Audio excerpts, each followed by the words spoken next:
Ma io se scrivo su Twitch parto? Sì? No, non posso scrivere. 10 secondi, penso che a breve saremo in diretta.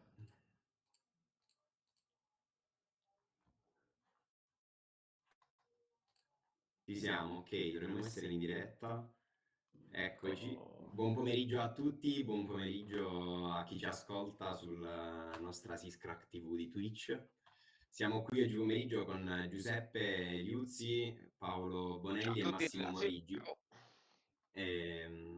Siamo qui, come sapete, per parlare del tema della difesa civica e del monitoraggio ambientale, tema che da qualche anno, ormai forse già 4, interessa l'associazione Siscrack, tema che è cominciato grazie soprattutto all'aiuto di Paolo qualche anno fa, che ci ha fatto appassionare a questo mondo, direi.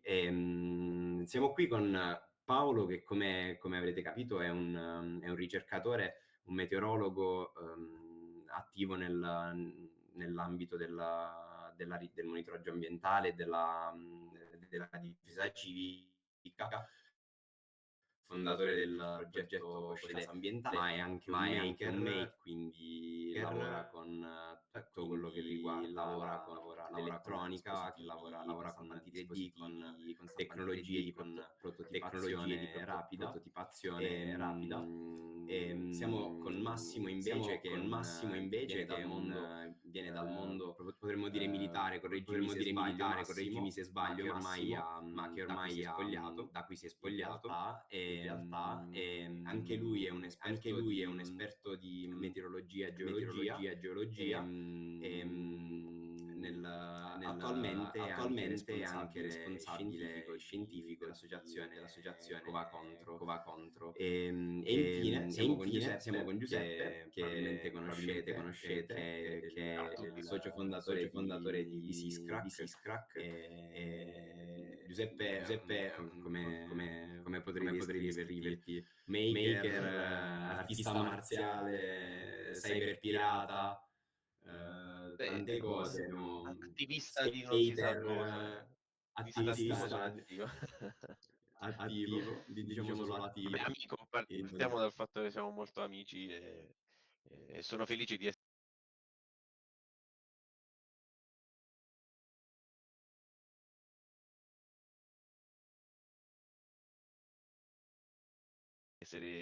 che siete tutti qui, ecco. E ringrazio anche Giuseppe Becci, Giuseppe Batangelo, Stefano, Celeste, Domenico, tutti. Non mi sentite? Mi sentite? Non mi sentite? Ora sì, io ti sento correttamente, Ok. penso. E ne Non approfitto sta già parlando Giuseppe? O per no? fare i saluti diciamo, e ringraziamenti tra cui di Becci, Giuseppe Becci, Giuseppe Batangelo, Stefano, Celeste, tutti i ragazzi della community di Siscrack, siete tantissimi, Domenico, insomma, è impossibile, è facile dimenticarsi qualcuno, ma è veramente non si vede, non è sempre facile farlo vedere, però per organizzare anche solo un appuntamento come questo, una chiacchierata tra amici, che vuole dare uno spunto e delle informazioni per un progetto molto importante di cui parleremo, c'è tanto lavoro, quindi chiedo anche a chi ci ascolta, a chi ci ascolterà, e insomma, se trovate piacere in queste che sono persone che siamo persone che stanno condividendo il proprio tempo con grande piacere il proprio sapere, le proprie scoperte, stanno divulgando gli esperimenti degli ultimi anni. Se volete unirvi a noi, qui posso solo dirvi che c'è tanta bella gente e vedremo che c'è anche tanto da fare. Quindi Becci, ti lascio di nuovo la parola. Ovviamente, se avete domande, se volete intervenire, purtroppo non potete farlo con la voce in questo momento, ma potete farlo nei commenti di Twitch, e comunque alla fine di questa chiacchierata, che durerà circa un'oretta, ci ritroveremo sul nostro Discord, sul nostro server, nel canale di coworking, per scambiare due chiacchiere in maniera un po' più informale e anche affrontare i prossimi passi per il progetto, insomma. Quindi insomma, entrerei nel vivo della chiacchierata. che vuole essere un po' un momento di racconto, di scoperta, di anche un po' autoanalisi per certi versi, un po' per guardarci indietro negli anni che cosa abbiamo fatto. Comincerei da dove tutto è cominciato, proprio qualche anno fa, quando nella birreria di Mimmo Cardinale, che probabilmente ci starà ascoltando, Ciao Mimmo. con Paolo, lo salutiamo, ciao Mimmo, con Paolo aveva organizzato un laboratorio, un seminario di monitoraggio ambientale con tecnologie LoRa e Arduino. Le tecnologie LoRa sono delle tecnologie che consentono di fare monitoraggio ambientale anche in posti sperduti, volendola dire in soldoni. E lì si creò questa bella connessione che poi è stata portata avanti con Syscrack, e con l'aiuto di Paolo abbiamo acquistato una,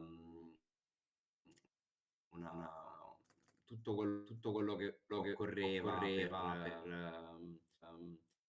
con il festival naturalmente tecnologici, con i partecipanti non siamo riusciti ad avviare a organizzare, o meglio, un laboratorio per assemblarla, metterla in funzione. Questo in principio era appunto una collaborazione con Syscrack e Coscienza Ambientale, quindi il progetto di Paolo, a cui magari passo anche la parola a questo punto, così se magari ci racconta un po' di coscienza ambientale, di come è cominciato, e poi andremo avanti a vedere che cosa è successo da quello naturalmente tecnologici, che cosa succederà. Paolo, ci senti? Ci vedi? Sì, grazie Forse Giuseppe, non vi so. sento Eccoci, eccoci. e vi vedo. Prima non sentivo Giuseppe Liuzzi, ma vabbè, adesso forse si sono aggiustate le cose. E dunque, io ho delle slides da far vedere, delle slides che praticamente servono a inquadrare un po' alcuni concetti, diciamo, sul monitoraggio, concetti che ormai girano anche in altri ambienti, girano in ambienti internazionali, a livello europeo, a livello internazionale. Beh, Come sicuramente siamo nel periodo in cui se ne parla pure un po', cioè, sì, poi magari parleremo anche di questo. Prima di questo, Paolo, vuoi raccontare, sì. insomma, alle persone che ci ascoltano in breve, in due righe, in due parole, che cos'è e come nasce in realtà la tua mission di vita, che è quella di coscienza ambientale, prima Beh, di passare io alle slide? sì.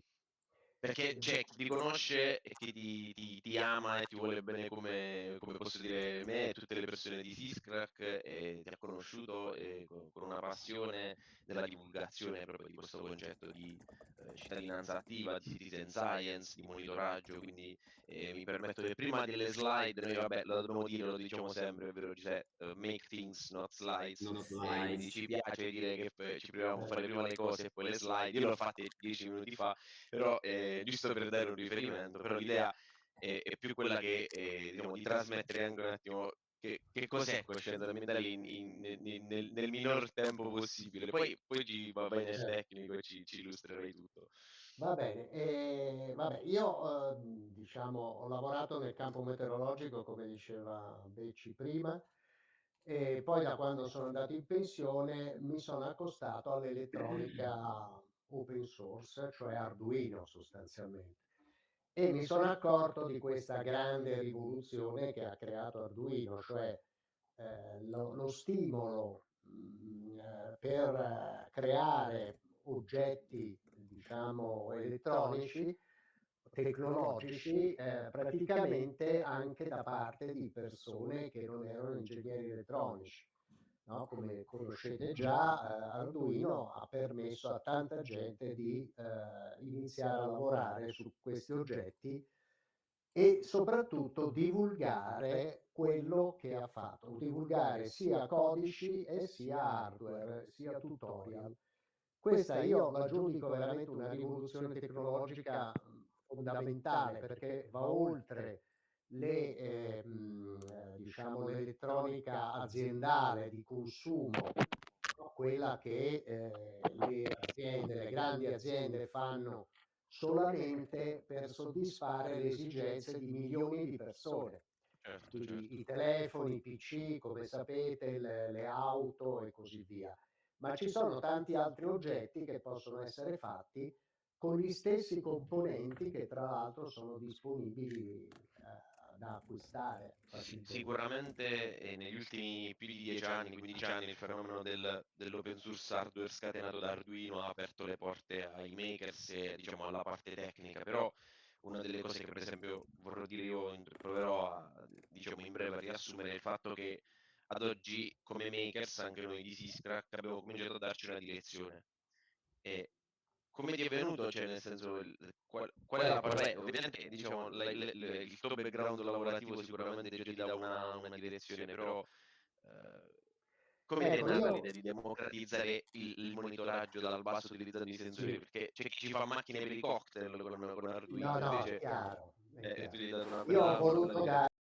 ho voluto dare, diciamo, un obiettivo, diciamo, di tipo sociale e utile a quello che facevo. Allora, Grande. ho incominciato a creare strumenti di misura, strumenti di Tutto misura diffuso in open ambientale. source, giusto?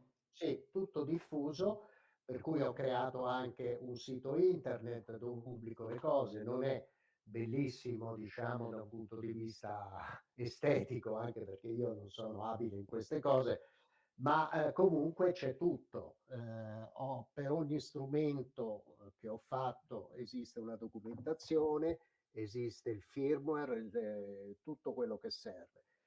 E lo divulgo in modo libero, gratuitamente, perché? Perché io ho usato conoscenze diffuse da altri, quindi mi sembra giusto diffondere anch'io in modo libero queste conoscenze.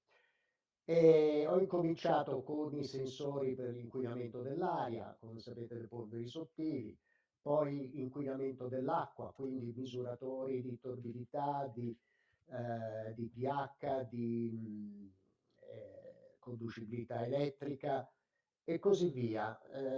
Tutto fatto in modo più scientifico possibile, quindi rispettando regole di calibrazione, facendomi aiutare anche da ricercatori del CNR, come è stato recentemente, per creare strumenti calibrati, quindi confrontati, cioè i miei strumenti vengono confrontati con strumenti molto più costosi che hanno in dotazione solo questi laboratori, in modo da vedere la precisione, vedere i limiti e così via.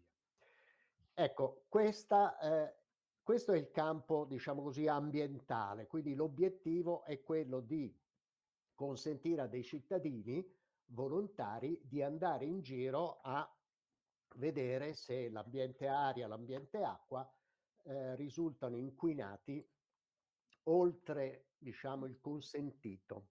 Questo senza ovviamente sostituirsi alle autorità preposte cosiddette, cioè ARPA, ISPRA, tutte quelle autorità preposte al controllo dell'ambiente, ma eventualmente anche a collaborare, se loro vogliono collaborare. Diciamo, questo atteggiamento, cioè di fornire dati alla comunità, naturalmente rivisti, validati e così via, oltre a quelli ufficiali, è un atteggiamento che è stato riconosciuto anche a livello europeo. Ci sono diverse pubblicazioni a livello eh, come si chiama? L'Agenzia Ambientale Europea, proprio sul contributo dei cittadini. Non solo, c'è anche una ricercatrice che io avevo invitato, ma non poteva venire a questo colloquio, questo talk, che è Anna Berti-Suman. Massimo forse la conosce, m'ha detto che vi conoscete, con cui ho avuto contatti. È una ricercatrice che si occupa proprio di legittimità di questi dati presi dai cittadini. Che vuol dire? È un avvocato ambientalista, diciamo. E quindi ha fatto varie ricerche, ha visto che in alcuni paesi i dati presi dai cittadini vengono portati anche nelle vertenze ambientali, ok? Massimo ne sa qualcosa anche perché lui partecipa a Cova Contro, quindi diciamo questi problemi penso che li conosca bene. E comunque diciamo c'è questo interesse anche da parte di altre persone sulla validità di questo atteggiamento dei cittadini nel monitorare l'ambiente. Bene, allora io dopo questo approccio al monitoraggio ambientale mi sono posto anche il problema delle catastrofi a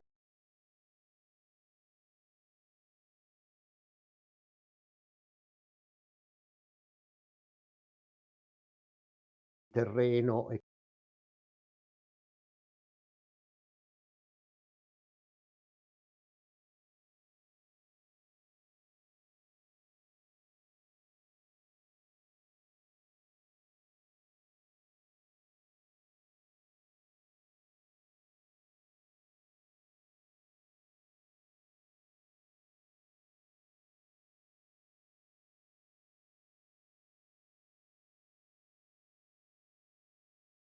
Si confermano, sembra Aspettiamo sta che ci stando. conferma la regia. sì, Ok, possiamo riprendere? continuare. Sì, Ok, Scusateci, va. niente. Quindi prego Paolo. dunque, l'Italia ha subito, come in altri paesi, diciamo così, ma l'Italia ha subito, almeno da quello che so io, da almeno 60 anni, per quello che ho visto io, ovviamente anche prima, Dici disastri. direttamente con i tuoi occhi proprio, a Sì, con i miei memoria. occhi. Io praticamente mi ricordo ancora quando c'è stato il disastro del Vajont nel 1963, perché ero un ragazzino, Caspita. e poi l'ho, diciamo, conosciuto questo disastro da persone che l'hanno, diciamo, vissuto dalla parte purtroppo sbagliata. Ehm, E fino ad oggi di disastri, di vittime dovute a disastri idrogeologici ce ne sono state parecchie. Le ultime, avete visto, sono quelle della frana di Ischia, poi le alluvioni dell'Emilia Romagna, per poi uscire dall'Italia, la più recente, quella di Valencia. E anche, Tutto, scusami Paolo, anche sì, contestualizzando in Basilicata, che comunque abbiamo diversi esatto, problemi sotto questo punto di vista, per i esatto. lucani e le lucane che ci ascoltano. In questi 60 anni, diciamo, io che cosa ho notato? Che la previsione meteorologica è andata molto avanti, cioè 60 anni fa non si potevano fare previsioni meteorologiche più in là di 12-24 ore. Oggi, come sapete tutti, le previsioni meteorologiche arrivano anche a una settimana. C'è stato un progresso enorme in questo campo, però per quanto riguarda l'uso della previsione meteorologica per l'allertamento della popolazione, con l'obiettivo di salvare le vite, non salvare le strutture, perché le strutture per salvarle bisognerebbe non farle tante volte. Infatti facciamo una precisazione giusto per Sì, i non tecnici, no? Si parla in genere, cioè tecnico e non tecnico, di early warning, giusto? Quindi proprio di sì, prima allerta, prima se mi allerta, esatto, permettete. Quindi un modo per avvisare quanto prima la popolazione. È chiaro che penso dipenda dalle entità del rischio, scusa, insomma, da tutta una serie di fattori rispetto ai punti di interesse che vengono monitorati. Noi l'abbiamo vissuto col progetto Frane, poi lo vedremo, quindi a poter dare quanto più avviso possibile alle persone per potersi mettere in salvo o per, insomma, come hai detto tu, più che salvaguardare le infrastrutture, provare a dare certo, un'allerta. Io ho visto recentemente, ho seguito per esempio il fatto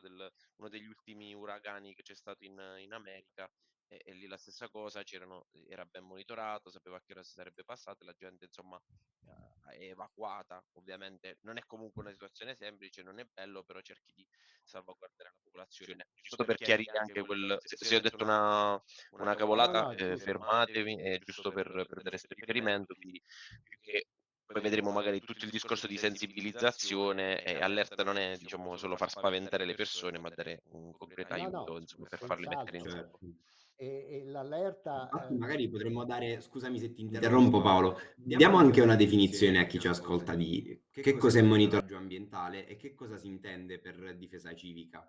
Magari poi il tema della difesa civica comunque lo potremmo anche riprendere con Massimo, però per ora che cosa si intende con monitoraggio ambientale? Qual è la definizione che tu daresti e qual è la definizione di early warning che tu ma daresti? dunque, monitoraggio ambientale è praticamente dei cittadini volontari che misurano alcuni parametri che servono a definire se l'ambiente è sano, diciamo, oppure no, è pure inquinato. Quindi accorgersi di fenomeni di inquinamento grave, spesso provocati dall'uomo stesso, e quindi denunciarli, no? Alle autorità competenti, che magari lì non hanno, diciamo, strumentazione o non fanno osservazioni, quindi il cittadino integra, diciamo così, queste osservazioni delle autorità competenti dove ci sono.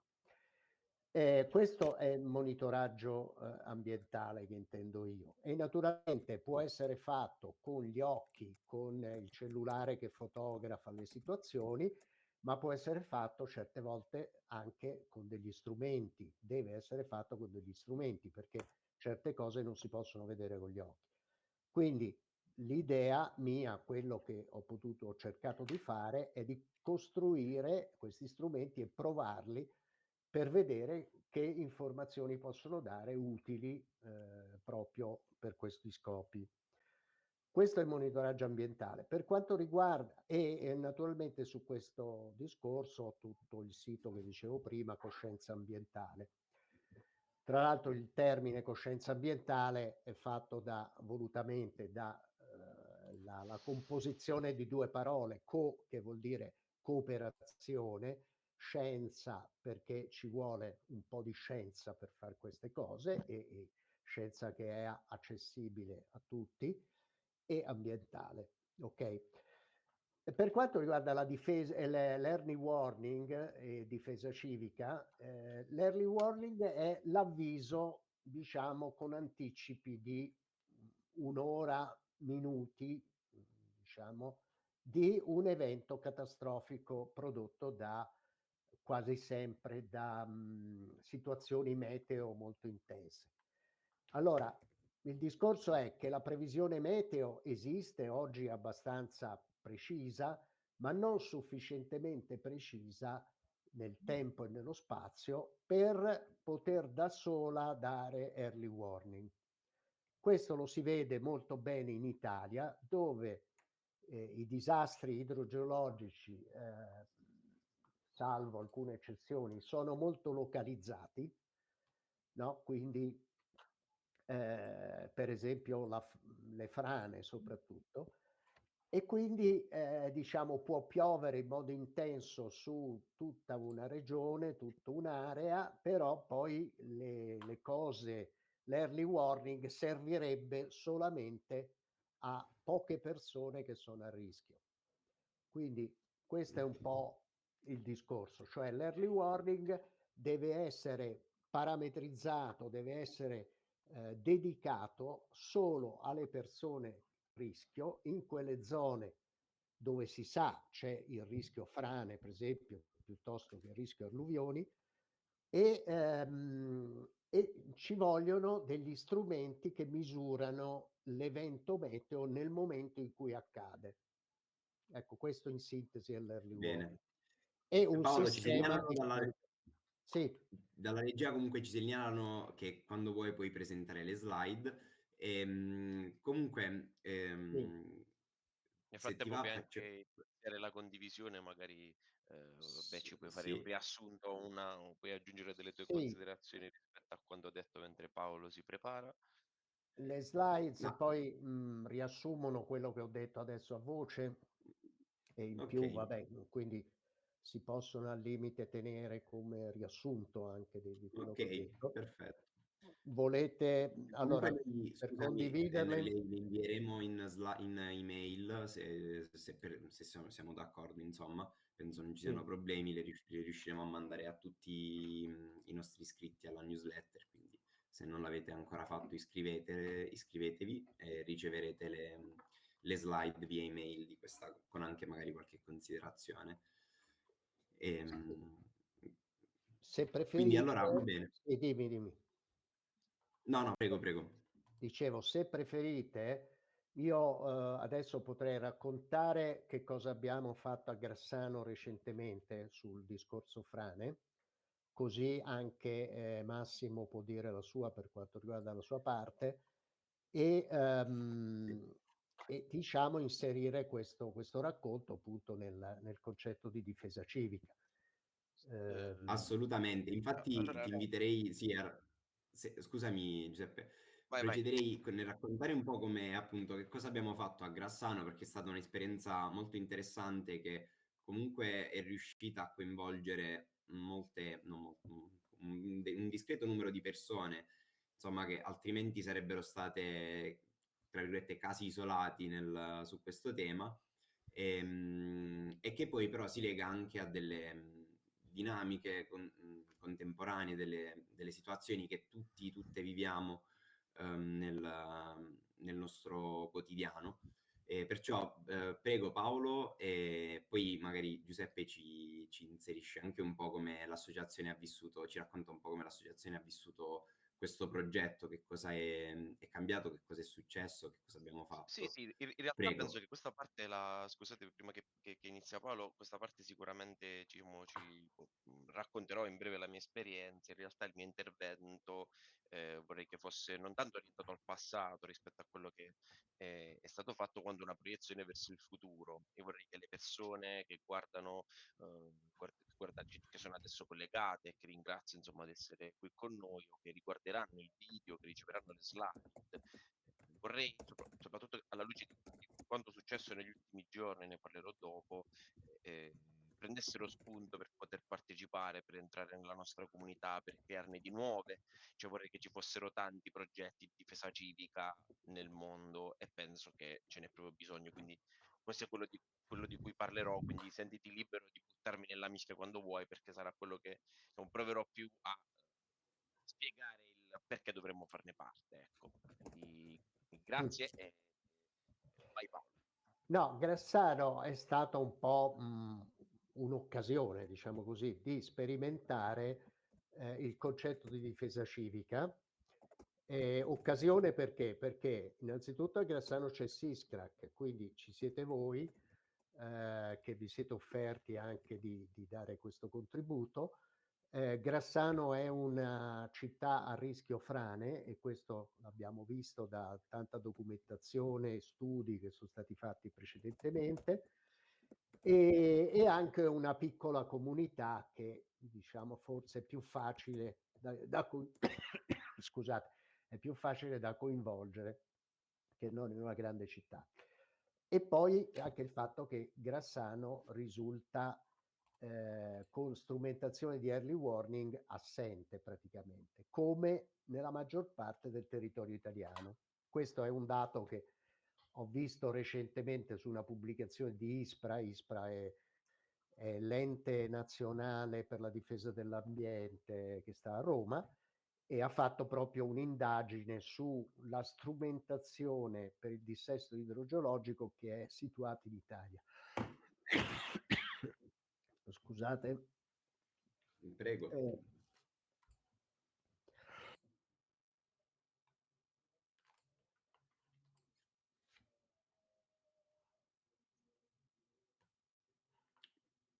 Ok, Paolo? Nel frattempo e se direi volete intervenire, sì, sì, io io sono pronto. diciamo, vai Paolo, riprenditi. Nel frattempo, diciamo sì, l'esperimento su Grassano, volevo già inserirmi qualche secondo fa perché Paolo ha detto su Grassano c'è Siscrack. E dico, diciamo, un po' per fare il tiro, no? Siscrack è dappertutto, in realtà è un po' che abbiamo perso molti dei soci sul paese e questo, diciamo, ve lo spoiler, si è avuto una ricaduta sul progetto delle frane, quindi nel momento in cui, dopo ne parlerò più avanti, dopo Paolo, facendo anche un sunto dello status attuale del progetto, diciamo, stimolare alla partecipazione, alla creazione di all'individuazione di nuovi punti di interesse, dove poter installare dei sensori, insomma, in questo percorso, in questi minuti, in quest'oretta passata insieme, capiremo anche come si replica un progetto di difesa civica, ma soprattutto capiremo come impostare il progetto di difesa civica. Nel senso che è un qualcosa che è nato, come ha spiegato da Paolo, cioè è nato dal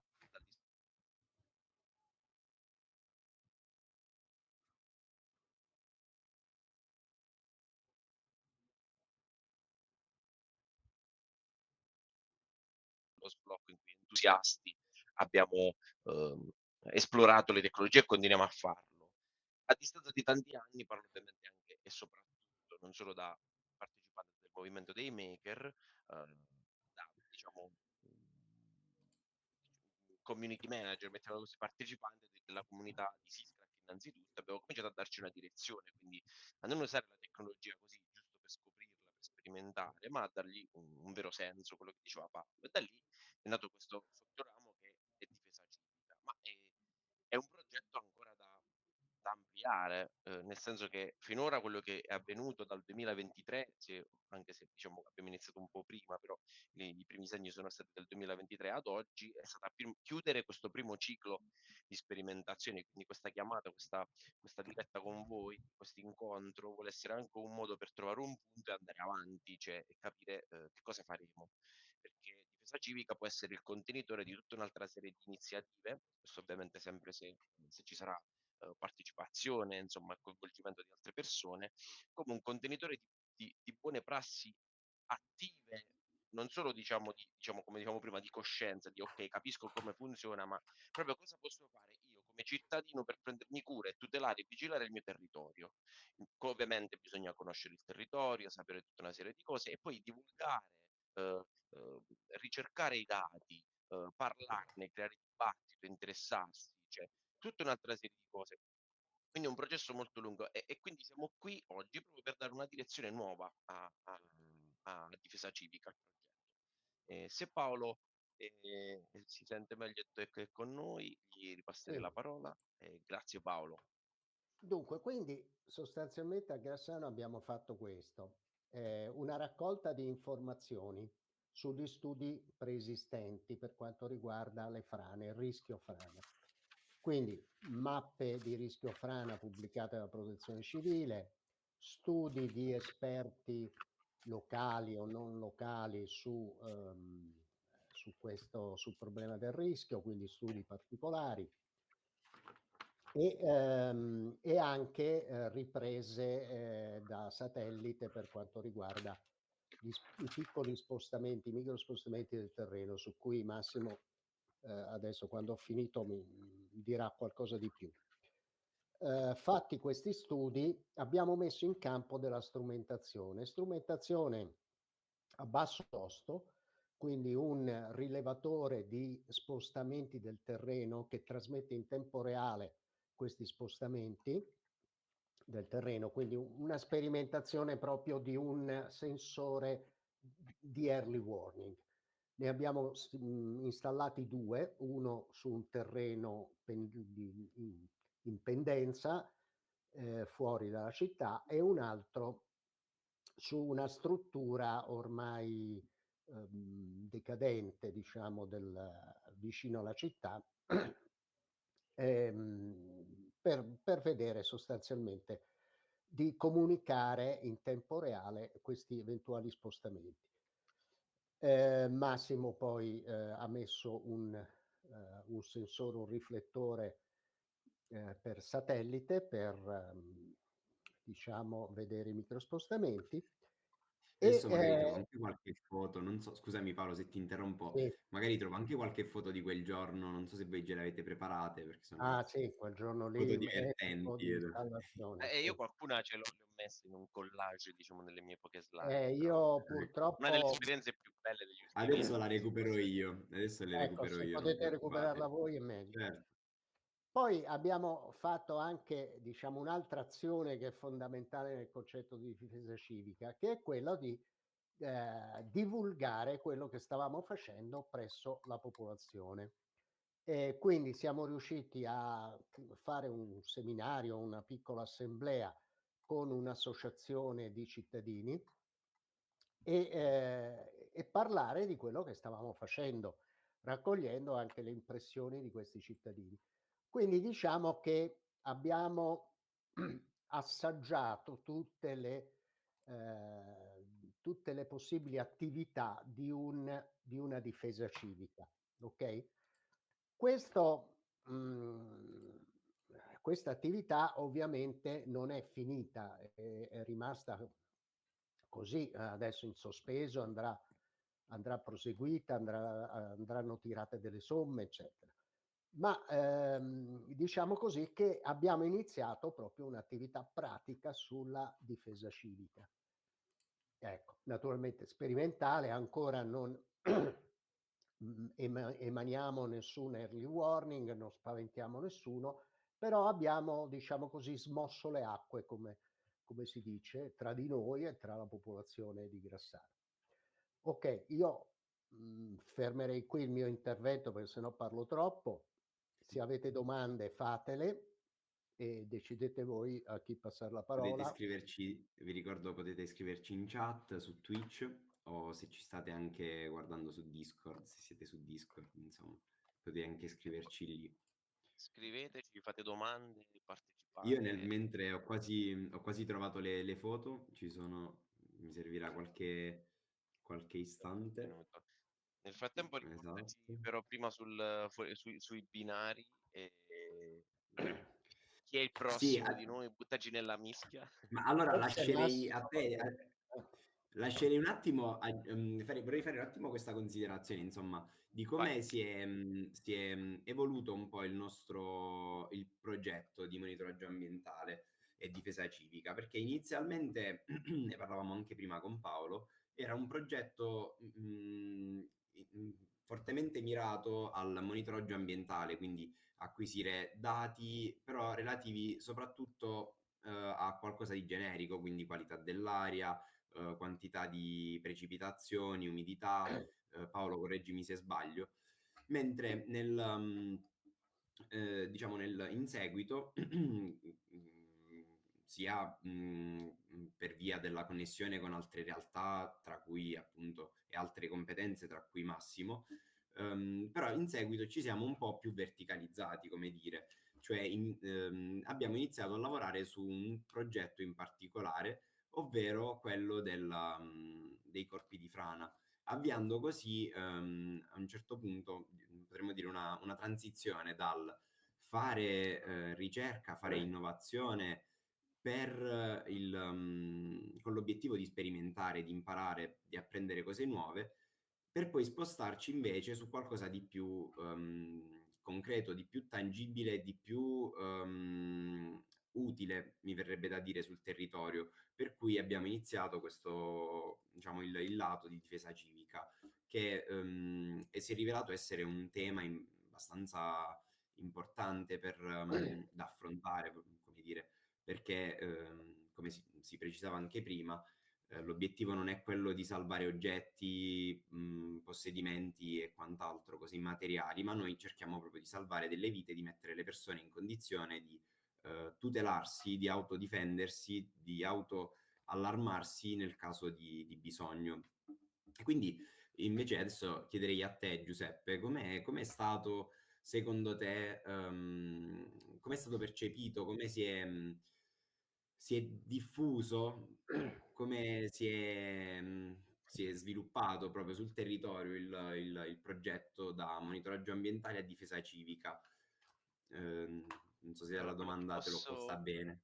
de più o meno, nel senso poi lo sai, riesco a surfare su ogni cosa che mi lanci, però di base è stato questo lo racconto adesso, poi nel momento in cui mi date il via metto le mie slide adesso più tardi, però diciamo quello che vorrei condividere con le persone è che avevo assolutamente, uhm, cioè rispetto alle aspettative è una cosa che mi ha, sorpreso alla grande. Scusami Uno Giuseppe, ti perché interrompo. Sì, ti interrompo un attimo, c'è una domanda in chat c'è una e domanda. penso sia rivolta a Paolo. La domanda è, difesa uguale prevenzione. Quali movimenti preventivi sono auspicabili per le condizioni attualmente monitorate? Non so, a me risulta un po' criptica questa frase, non Molto so se Paolo criptica. riesce I io do una mia a interpretazione, poi a la passo la palla a Paolo, nel senso che, credo che non è che c'è un non è che sono auspicabili, nel senso che alla fine, se installi un sensore per il monitoraggio dei corpi di frana, ti aspetti che magari non si muova mai, però, diciamo questo è l'augurio se proprio devo auspicare qualcosa. Infatti vedo Massimo che penso sia d'accordo su questo. Quello però che è successo in realtà in questo periodo, in questo ciclo di prima sperimentazione che ha raccontato prima Paolo e che racconteremo ancora, è, capire innanzitutto se funzionava, come funzionava. Allo stato attuale del progetto ci sono dei piccoli, diciamo problemi, nel senso c'è da organizzare tutto il discorso della difesa affinché, il sistema entri in quello che in ambiente aziendale si dice in produzione, cioè standardizzato, validato e, messo a disposizione e stabilito che, ci sono delle persone che gli avvisi arrivino in un determinato modo e si fa manutenzione ordinaria, regolare, insomma, però poi per il resto si aspetta che il sensore faccia il suo corso e che poi ci sia tutta una serie di altre dinamiche dietro. Magari se Paolo vuole aggiungere pure qualcosa, diciamo ho provato a dare un riferimento di come dovrebbe funzionare il processo, uno diciamo delle fasi dei processi di difesa che si struttureranno nei prossimi pure mesi, ulteriormente Allo definiremo e lavoreremo su questo. allora, qui, noi siamo in una fase sperimentale di qualcosa che secondo me non è stato mai fatto, cioè quello di coinvolgere dei cittadini in una in una comunità locale, piccola tutto sommato, per, l'obiettivo di arrivare a un sistema di, early warning, di difesa delle persone. Allora, la sperimentazione si deve muovere per forza di cose in varie direzioni. Una è la direzione strumentale, quindi quali sono gli strumenti che si possono mettere in campo, ovviamente a basso costo e con l'iniziativa dei cittadini, perché se subito partiamo, col chiedere finanziamenti a enti Siamo punti a accademici, a capo, protezione siamo punti a civile, capo. non è inutile. Quindi ci vuole una prima iniziativa dei cittadini.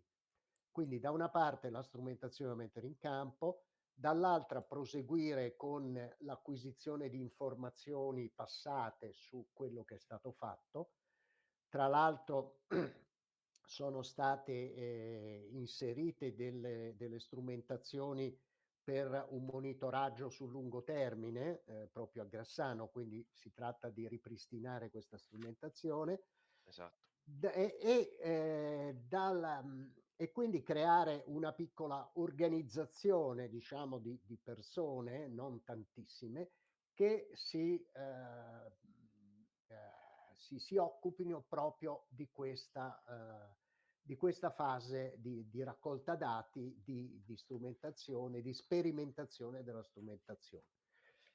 Poi bisogna agire anche in direzione della popolazione, cioè contemporaneamente bisogna sensibilizzare la popolazione. Quindi innanzitutto metterla al corrente, quelli che sono i rischi, quelli ehm,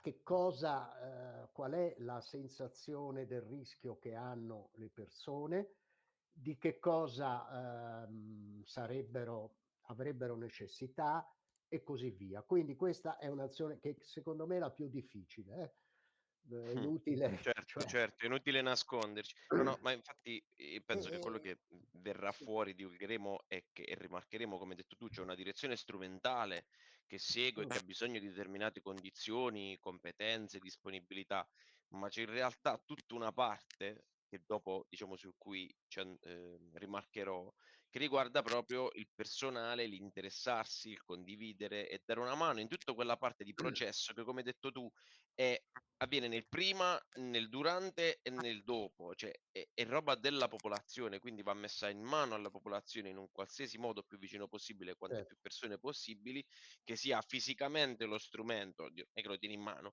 ci siano i link per consultare i dati, che sia come leggere i dati, che sia i appuntamenti a scadenza fissa per manutenerli, per parlarne, eccetera, eccetera, perché è questo che deve essere difesa civica e monitoraggio ambientale, è cultura del territorio.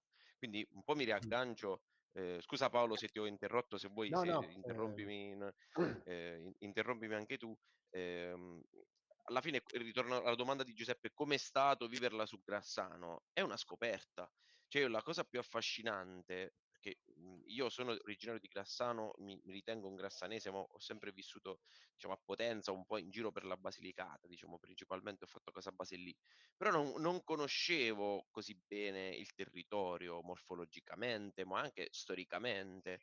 Quindi grazie a Paolo e Massimo, è stato bello proprio conoscere nel profondo pezzi di terreno, quindi capire la morfologia, cioè molto meglio di come magari lo si faceva a scuola in modo dozzinale, cioè quindi è stato anche attraverso le interviste, come ha detto, la consultazione di esperti o di persone del posto. Quindi è stato veramente un processo che mi ha stupito, perché dalla mia porto il mio background da maker e il mio interesse e la mia passione per la tecnologia, ma sono stanco di essere fan della tecnologia e basta. Cioè mi sembrava una cosa fine a sì, sé stante che il ciclo si apre e si chiude. Eh, Invece una tecnologia io la vivevo come un finalmente dare un corpo, dare uno scopo a degli strumenti che, avevamo solo testato così senza una vera mission, un vero scopo, e invece poi si è rivelata darmi molto più valore, non da un punto di vista tecnologico, tecnico, ma da un punto di vista culturale. Confrontarmi con Paolo e Massimo e parlare e scoprire e stare lì a Grassano e interrogare le persone è qualcosa di che non ha prezzo. Ed è quella la parte che esatto. più su cui più vorrei certo. rimarcare. Poi Cioè c'è una poter sì, Si coinvolgere genera scusami una Paolo, poi te la ripasso.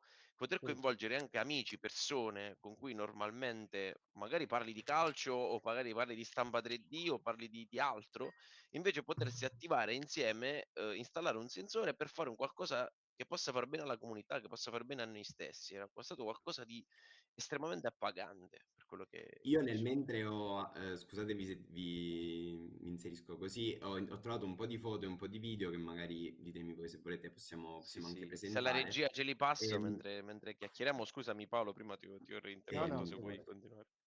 No, Vai, vai.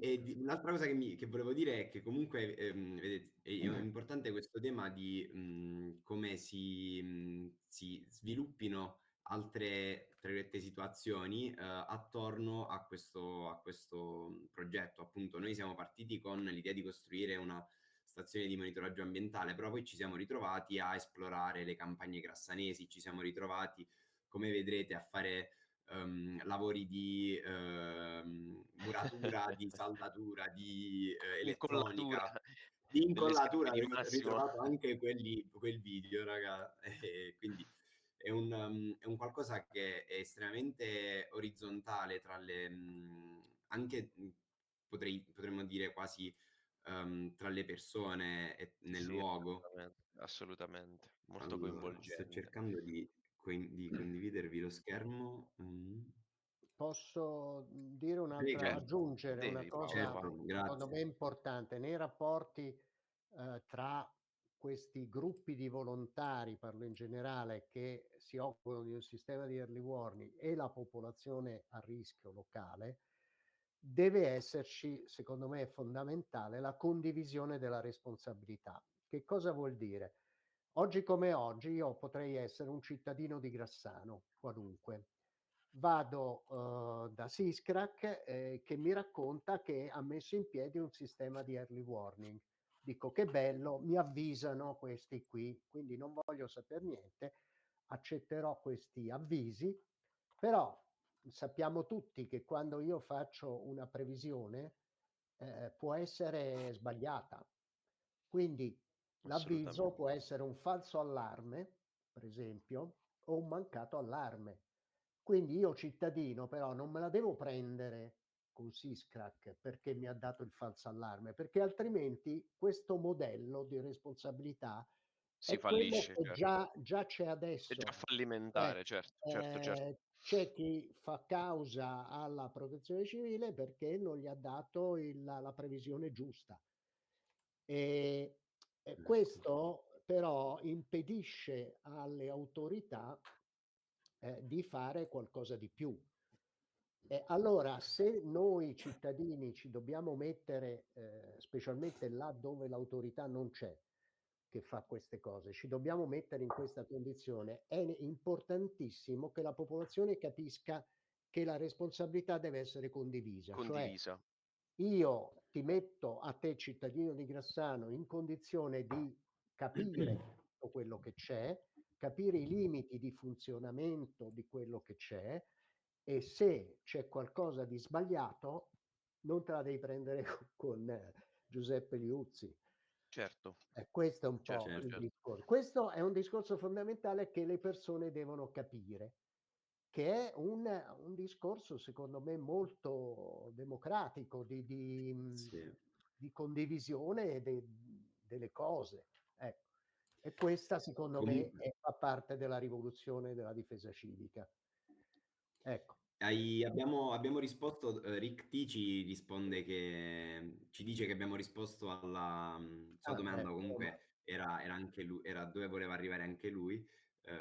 Aggiunge che difesa non è solo prevenzione, ma anche innovazione, cultura e apertura per nuove soluzioni, quindi disseminazione, immagino intenda di quello che si fa. Nel mentre, se mi confermate che vedete il mio schermo condiviso, se la Sì, regia ce vuole mandare, io qui ho trovato un po' di materiali, un po' di foto, un po' di video. E questo è il primo naturalmente tecnologici, quando appunto come vedete con Paolo, un gruppo di partecipanti si stava allestendo tutta una serie di sensoristica che poi abbiamo montato. E, Beh, questo è stato proprio il momento in cui Paolo ci ha, dopo anni che ci eravamo già conosciuti, visti alle varie Maker Faire, dei vari incontri anonimi nella birreria di Mimmo a Matera, diciamo c'è diventata una collaborazione attiva. Io, ricordo di aver seguito Paolo negli anni anche in altre collaborazioni e sognavo di averlo in Basilicata. Il primo naturalmente Tecnologici, che per me è stato, senza nulla togliere a tutte le successive edizioni passate e future che verranno, resterà il più bello perché è stato un'esperienza assolutamente unica e la prima in assoluto, diciamo, di quel genere. E lì Paolo ci insegnò come costruire una stazione meteo, da lì oltre che, diciamo, portò tutto il suo arsenale capaci di monitorare qualsiasi cosa, quindi fu veramente emozionante. Poi soprattutto sì. vederci tutti coinvolti nel processo in un contesto rurale è stato Ed veramente eccoti, proprio spettacolare. eccoti qui coinvolto in prima persona. Questo è giusto, è la stazione che poi con la collaborazione di Antonio Conelli abbiamo ultimato, vero Paolo? sì, sì, Montata sì, in Sì, ma compagnia di Pasquale. questa è zona Ehm, giardini, sì, a Grassano, grazie all'aiuto enorme di Antonio che è un appassionato di che meteo e che lo continua a vedete qui in questa monitorare. foto, immagino ecco, lo qui stiate abbiamo Questo è proprio il vedendo. sensore installato frane. Qui è sì, proprio il abbiamo sensore frane. installato il sensore frane, nel terreno di a Batangelo, si può dire, sì, Sì.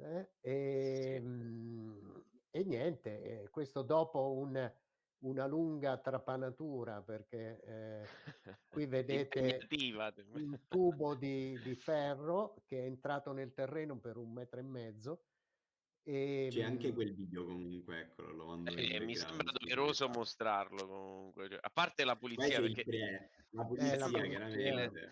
sembra facile dire di voler fare monitoraggio ambientale, ma nessuno rivela in realtà quanto è difficile bisogna sporcarsi le mani, Eccoli qui i un nostri pochino, eroi ma che trivellano sotto la pioggia.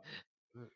E una delle esperienze più belle. Non avevo mai usato una trivella di quel genere, bellissimo, bellissimo. Fornita da Massimo che Mitici, se mitico non ci Massimo, fosse mitico. Ma stato lui con questi attrezzi. Massimo, vedi quando vuoi puoi intervenire ovviamente, ti stiamo stiamo tirando Sì, in mezzo forse. troppe volte e quando vuoi hai il diritto di Infatti difenderti poi da lascerei, dopo questo breve momento, lascerei la parola anche a Massimo, Io perché siamo entrati, insomma, in quello che potrebbe essere il io suo, io il in suo io in campo, quindi realtà vi rubo io qualche minuto con le poi lascio la parola a Massimo, così assolutamente. per più che altro perché sento che è collegato al discorso di diciamo di difesa civica come processo, siamo entrati in quest'ottica e volevo dare un mio Lasciamo però, contributo. aspetta, scusami Giuseppe, Vuoi lasciamo vuoi ancora due commenti sulle immagini che stiamo sì, ancora sì. andando, perché questi sono un po' qui, ma ecco, anche Massimo potrebbe darci una descrizione A più 'sto punto approfondita, se Massimo non intervieni, sbaglio. di tu qualcosa, spiega che cose sono perché sarebbe sicuramente Questi coni curiosi che forse qualche grassanese ha notato in giro nel paese. Non so se forse okay, Massimo è riuscito anche a eccolo. disabilitare il microfono. Buonasera a tutti. Allora, una Grazie piccola Massimo. precisazione della mia esperienza che proviene da 24 anni di vita militare nell'aeronautica militare, maresciallo maggiore, e 24 anni tra APAT, che poi è diventata ISPRA, Dipartimento Protezione Civile Nazionale, collaborazioni con CNR, Enea e altri istituti di questa tipologia, sempre dal punto di vista di ricerca. Per quanto riguarda le attività su Grassano, mi sono concentrato su quello che è l'utilizzo dei dati satellitari radar ed esattamente attraverso la tecnica dell'interferometria differenziale SAR da satellite, che non entriamo nel discorso specifico perché è un po' lunga. E comunque sia, si tratta di monitorare e verificare i microspostamenti dei corpi che rispondono al segnale radar, una sorta di eco di questo segnale radar.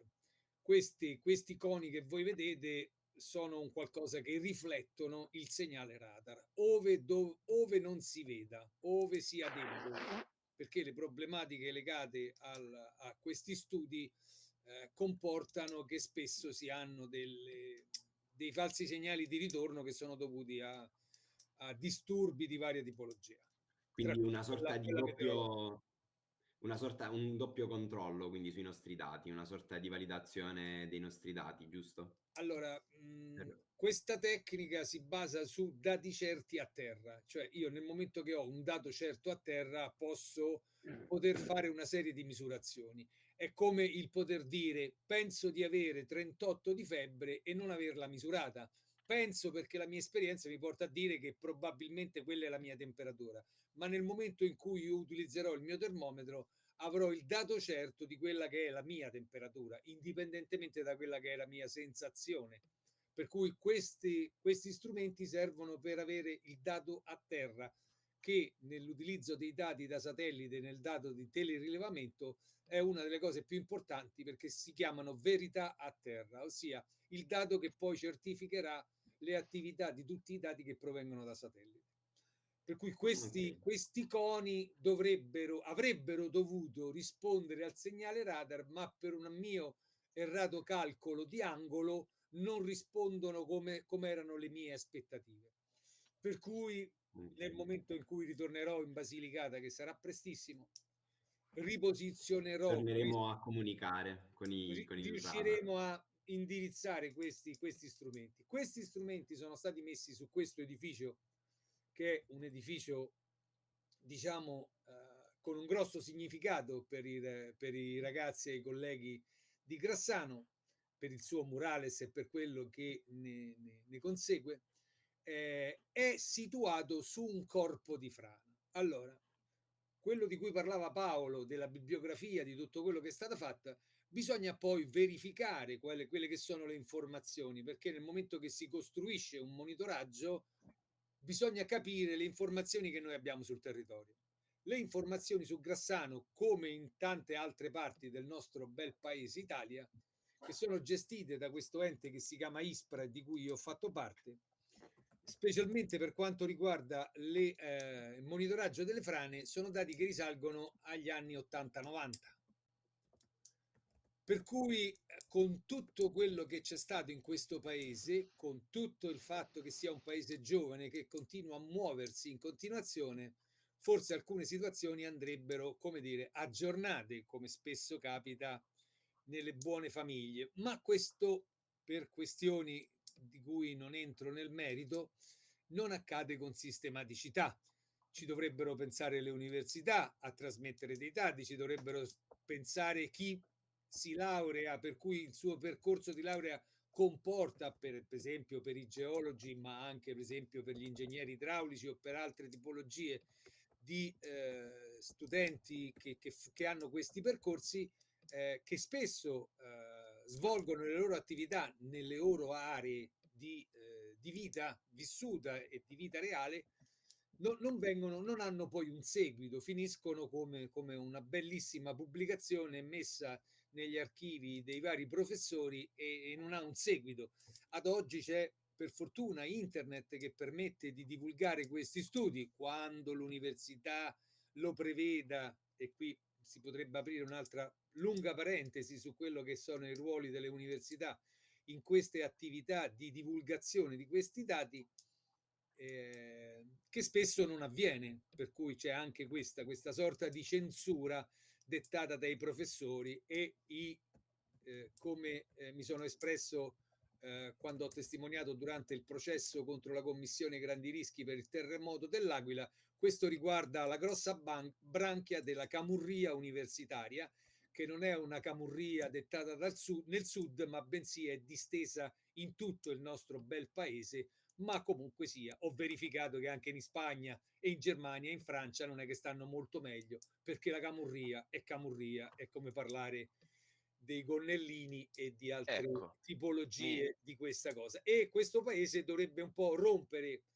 queste tradizioni più che medievali e andare verso un'informazione, dato che oggi abbiamo avuto la fortuna di avere dei grossi scienziati italiani che hanno studiato il sensore che è andato su Marte e che ha rilevato che a 1,2 km è presente il ghiaccio su Marte. Purtroppo questo sensore, non so quale sia il motivo e quali siano le responsabilità, non viene puntato sull'Africa per scoprire dove sono i pozzi d'acqua, invece di vedere questi milioni di persone che fanno 20 km al giorno per un secchio d'acqua.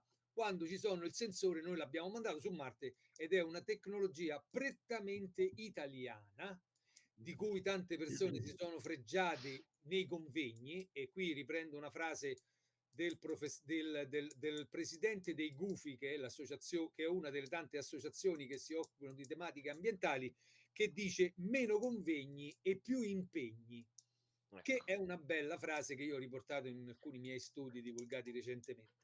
Un po' si collega al nostro non fai le Esattamente, cose, non le slide, e ecco, difatti molto come dire, è un elemento molto molto in elegante per tema. questa cosa. Per Senti, cui mi quello che è piace Paolo, stato scusami Massimo, ti do un ulteriore spunto, diamo un'ulteriore definizione di camurria, perché questo è parte del progetto, del processo di difesa civica e, come dire, combattere questo tipo di atteggiamento. allora Perché una ecco delle cose Beh, io che sono successe anche su Grassano, ma capitano come hai detto tu ovunque, è che nel momento in cui installi un sensore delle frane, la gente ti dice: "Ah, quindi se ce ne dobbiamo andare dal paese perché ci sfrattano è colpa tua, nostra, vostra?" Ecco, e qui giusto per definizione. E la domanda, poi ti ripasso la parola, che abbiamo fatto è: e tu preferisci morire e non sapere? Che poi ci piace a noi italiani, ma un po' forse a tutto il mondo, quel gusto del macabro, della cronaca come di questi giorni, o come nei mesi precedenti o l'anno scorso, insomma ormai è l'ordine del giorno, piangere i morti, urlare alle tragedie, stanziare soldi, tanti, tanti soldi per i monitoraggi, interventi di riqualificazione che poi sono semplicemente, non so se si può dire, pippe agli unicorni, non so, cose così. Quando poi invece la tecnologia c'è e viene impiegata per altre fuffate o per altri scopi, senza nulla togliere che se ne potrebbero risolvere degli altri, come dicevi tu.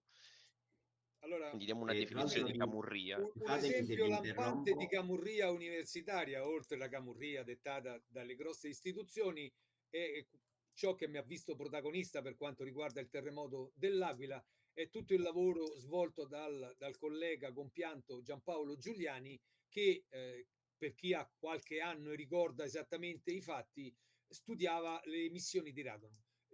La sua ricerca era che prima dei terremoti era possibile rilevare delle emissioni di radon che salivano in superficie, per cui erano un qualcosa che poteva dettare un preallarme.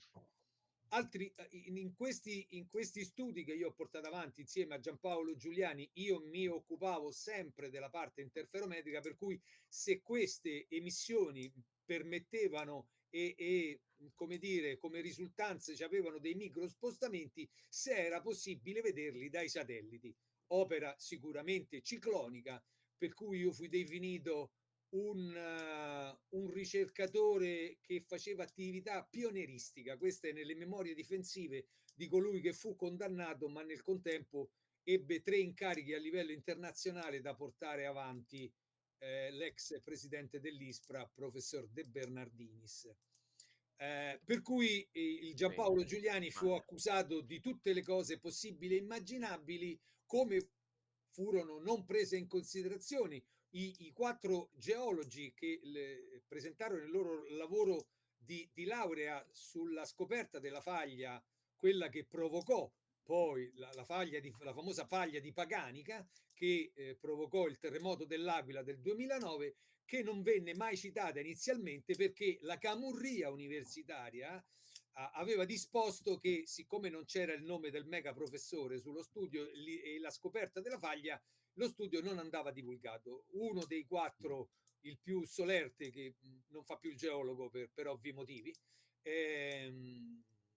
riesumò una vecchia rivista di geologia in latino, scritta in latino, e divulgò lo studio sulla faglia di Paganica.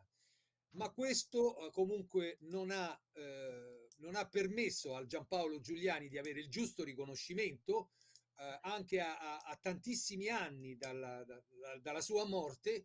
Vi dico che ad oggi ultimamente se ne sente parlare dell'Aradon Indoor, che permette in qualche modo di percepire se ci sono, per cui precursore sismico si chiama, come per esempio erano gli animali che ci fu il racconto a cui io ho assistito di un contadino che una settimana prima del terremoto dell'Aquila vide che nel suo orto c'era uno stagnetto dove c'erano delle rane e dei rospi. Una settimana prima le rane e i rospi sono andati via. Per cui il famoso, come per esempio i cardellini che cinguettano molto tempo prima, circa un'ora prima dei terremoti, perché risentono la frequenza. Per cui ci sono studi di N studiosi su queste tematiche, che purtroppo, se non passano per la camurria universitaria, non vengono presi in considerazione. Per cui il grosso pericolo è anche questo.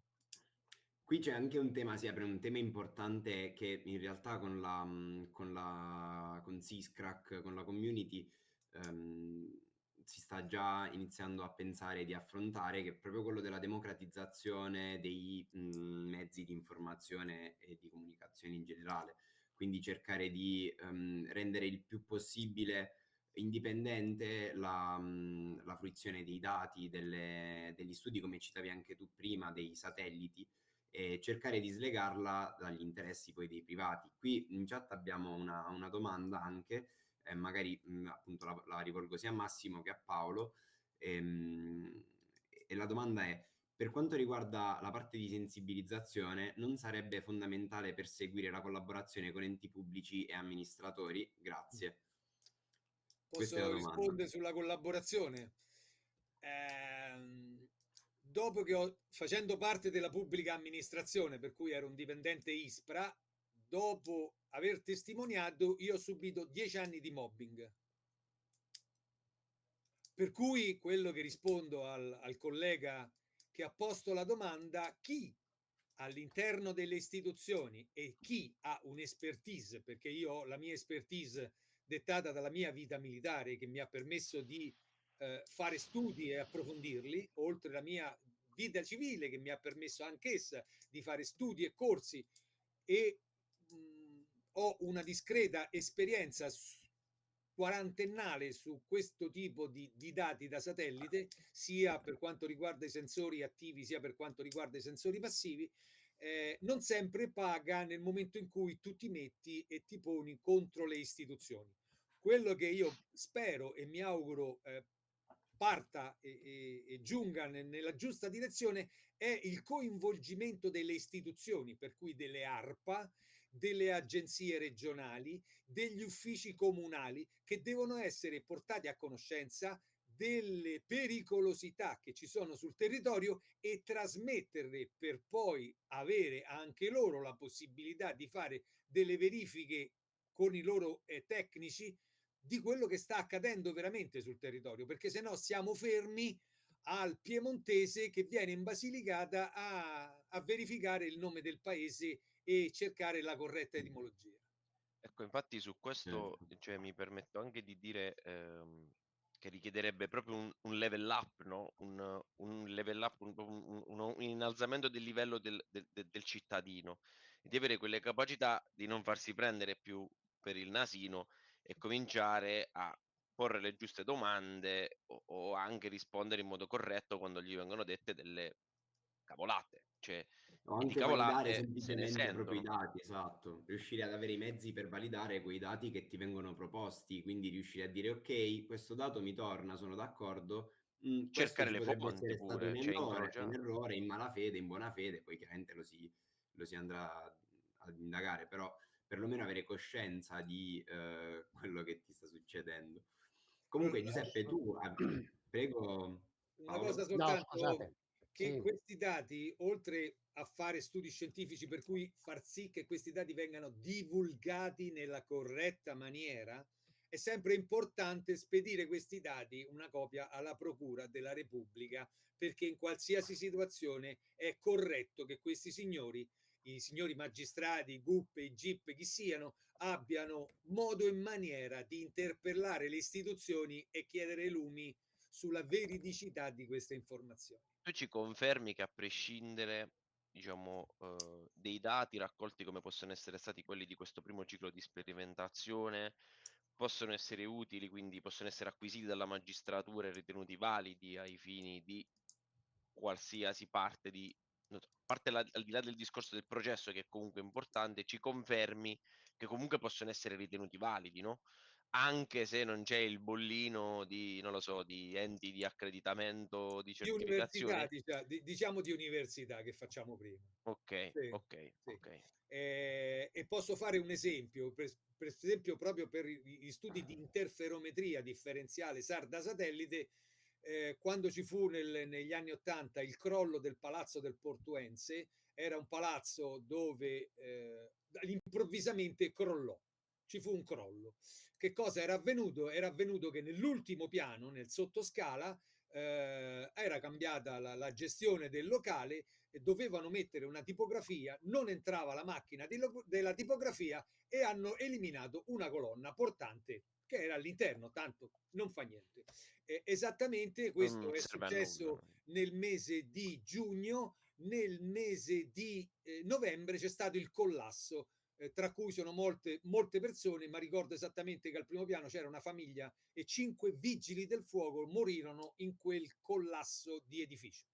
Durante il processo fu portata la testimonianza dell'utilizzo di questa tecnica e il professor Barberi, allora responsabile del Dipartimento della Protezione Civile, rispose ad una commissione alla Camera che chiedeva lumi su questo disastro. Questo studio verificò che alcuni mesi prima l'edificio si era spostato di alcuni centimetri, esattamente nei mesi che seguirono l'aver tolto questo pilone portante.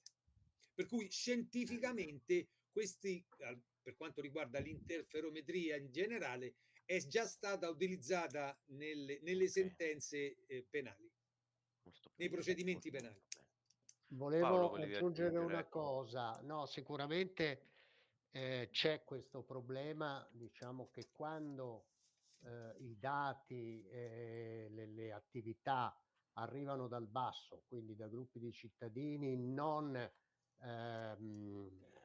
impiegati in istituzioni ufficiali e soprattutto che non hanno, come diceva Massimo, il bollino del capo, questo sia per l'università che per le agenzie, eccetera, Assolutamente sì. è chiaro che ci vuole una validazione, però tante volte omettere queste cose, cioè non farle conoscere, è peggio che non validarle. Cioè, cioè se la comunità scientifica conosce gli studi, a un certo momento è la stessa comunità scientifica che può stabilire che quello ha detto delle cavolate e no, perché se è una sola persona che ha svariati interessi a dire che quella è una cavolata, ecco, questo non è scientifico, secondo me. Non so se ho reso l'idea. Quindi è fondamentale questo. Nel caso nostro di Grassano ancora non abbiamo dati, almeno per quanto riguarda la mia strumentazione, non abbiamo dati da presentare perché siamo ancora in una fase sperimentale.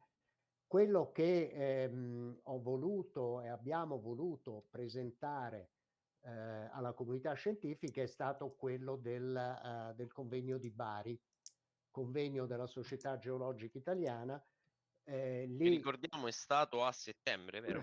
è stato sì, i primi di settembre di quest'anno, e lì grazie anche al contributo di alcuni autori, perché purtroppo per partecipare ai convegni ci sono delle fee, delle tasse d'ingresso, diciamo così, per finanziare il convegno, e grazie al contributo volontario siamo riusciti a divulgare la nostra sperimentazione a Grassano.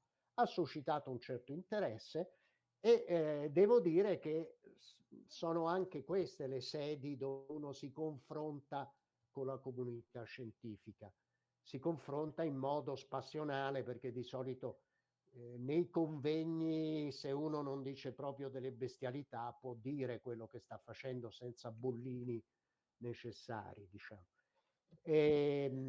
Purtroppo però bisogna autofinanziarsi queste cose. Per esempio, un anno prima io volevo presentare qualcosa al convegno di Firenze proprio sulle frane, però c'era una tassa d'ingresso di 500 euro e francamente non me la sono sentita di presentarlo, nonostante che Certo. l'abstract fosse stato accettato. Quindi ci sono anche questi problemi, però diciamo la volontà da parte dei cittadini che lavorano nel campo della difesa civica, vedete che c'è quella di confrontarsi con la comunità scientifica. Purtroppo però la comunità scientifica ha anche altri problemi che non sono stati citati prima, ma sono i problemi di inseguire i finanziamenti. Cioè oggi tutta la Certo. ricerca italiana si fa con finanziamenti estranei al budget dell'istituzione, cioè sono progetti europei, progetti di fondazioni, eccetera, per cui per vincere questi bandi i ricercatori si prestano a cambiare obiettivo da un giorno con l'altro. Cioè questo succede anche nei paradisi della scienza. Beh, questo è un tema che noi come Syscrack ci abbiamo molto a cuore, perché da sempre siamo autofinanziati, ci autofinanziamo e davvero raramente abbiamo, purtroppo mi verrebbe da dire, sentito l'aiuto, il supporto dello Stato. Insomma, come dire, è sempre stata una ricerca che abbiamo in prima persona, su cui in prima persona abbiamo investito. Questo ci ha sicuramente comunque permesso di essere indipendenti e non aver bisogno del bollino di cui appunto stavamo parlando poc'anzi. Quindi invito anche chi ci ascolta, se ne avete piacere, a sostenerci, potete tesserarvi sul nostro sito web syscrack.cc, oppure potete anche sostenerci donando sempre sullo stesso sito. Non so se Paolo o Massimo vogliono aggiungere qualcosa, nel mentre abbiamo anche, mi segnalano dalla regia che è entrato anche Giorgio Santoriello di Cova Contro, il presidente. Non so se ci vede, se ci sente, comunque lo salutiamo. Paolo, Massimo, Breve avete qui tra noi. qualcosa da aggiungere? Ma io no, praticamente naturalmente mi auspico che questo progetto di Grassano possa andare avanti, deve però andare avanti con un certo impegno sul lungo termine da parte, di un gruppo di persone. Certo. Dei coinvolti. Infatti Sì, dei coinvolti, per se non altro arrivare a una conclusione. Poi, O a un nuovo inizio. l'estensione di questo certo. esperimento, vabbè, si vedrà dopo. Ecco. Per Okay. quanto mi Beh, riguarda, io a questo io punto, come farei magari un Aspetta, fai oh, Massimo, vai. scusami Massimo, non ti allora, avevo sì, scusami, prego. normalmente questi attività di monitoraggio utilizzando i dati da satellite necessitano di più punti a terra che permettano di vedere questi microspostamenti. In più, oltre a vedere dei microspostamenti, il tutto si basa sulla verifica che uno dei punti che noi andiamo a misurare sia fermo, sia stabile. E questa è una delle prerogative di questi studi che utilizzano questo tipo di tecnica. Per cui ci sarebbe la necessità di trovare un punto fermo nell'area di Grassano e ci sarebbe da trovare, ma già questo già lo identificammo a suo tempo, Giuseppe, con il bellissimo terrazzino che tu hai e che Sì, sì, potresti sì, mettere a disposizione sì, per, sì. per montare altre strumentazioni. In più di implementare quelli che sono per questioni GNSS, ossia per sistemi di rilevamento topografici sull'area di Grassano, inserire dei chiodi topografici a terra, georiferirli insomma nella maniera dovuta e che è da prendere come esempio quello che fa l'Istituto Geografico Militare di Firenze e di utilizzare anche altri strumenti di misurazione che debbono essere, come dire, ispezionati di tanto in tanto e prese delle misurazioni per vedere se ci sono delle differenze plano-altimetriche. Per cui questo è da implementare nel progetto sull'area di Cassano. Io allora a questo punto darei a Giuseppe la parola, per fare un attimo anche delle slide che hai preparato, giusto Giuseppe? Sì, sì, se la Che regia presentiamo, facciamo mi un po' passa, io di ho, diciamo, ho preparato questo materiale, nonostante, ripeto, siamo anche abbastanza contro la filosofia del mostrare, però ho ritenuto importante cominciare a dare corpo e identità a questo progetto, che appunto è difesa civica e riguarda il facciamo monitoraggio una ambientale. sintesi un po' di quello che Bravo, abbiamo esatto. Il fine è detto quello di dare un finora. riepilogo e soprattutto anche di dare ispirazione. Innanzitutto cercando di fare chiarezza su, ovviamente, Paolo, Massimo, correggetemi perché, come abbiamo detto, tutto questo è un processo in evoluzione, è una cosa che parte dal basso, che coinvolge noi, ma che in realtà vedrete proprio tra i punti. L'ho scritto, riguarda, cioè, chi riguarda, lo vedremo a breve, e soprattutto la domanda che qualcuno, se non sbaglio prima già chiedeva, cioè alla fine che cosa c'è da fare, cosa si fa, quali sono le attese, quali sono le cose.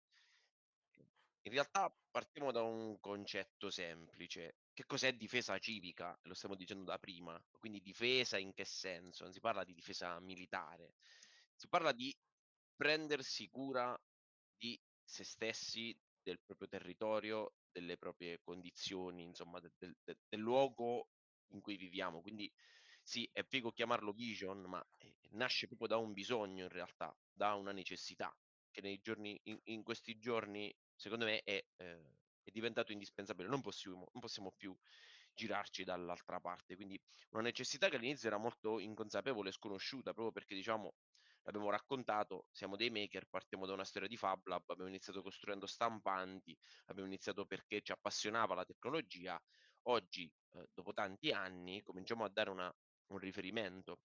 Quindi in un certo senso difesa civica insieme a naturalmente tecnologici e altri progetti che trovate sui nostri siti, ma difesa civica diventa, qui lo dico e sicuramente, in community ne discuteremo dopo, invito tutti quanti quelli che vogliono a venire a farsi una chiacchierata, a prendersi un caffè o una birra in chat dopo la diretta, proprio per poterne parlare, perché, è un processo collettivo che parte dall'individuo da se stessi, ma è un'evoluzione. Noi siamo partiti come i makers, ma ad oggi difesa civica, dicevo, diventa un core, diventa un pilastro, diventa qualcosa in cui si sposa tutta quella nostra volontà di essere un ente di riferimento per la consapevolezza digitale, tecnologica, sociale e passa per questo.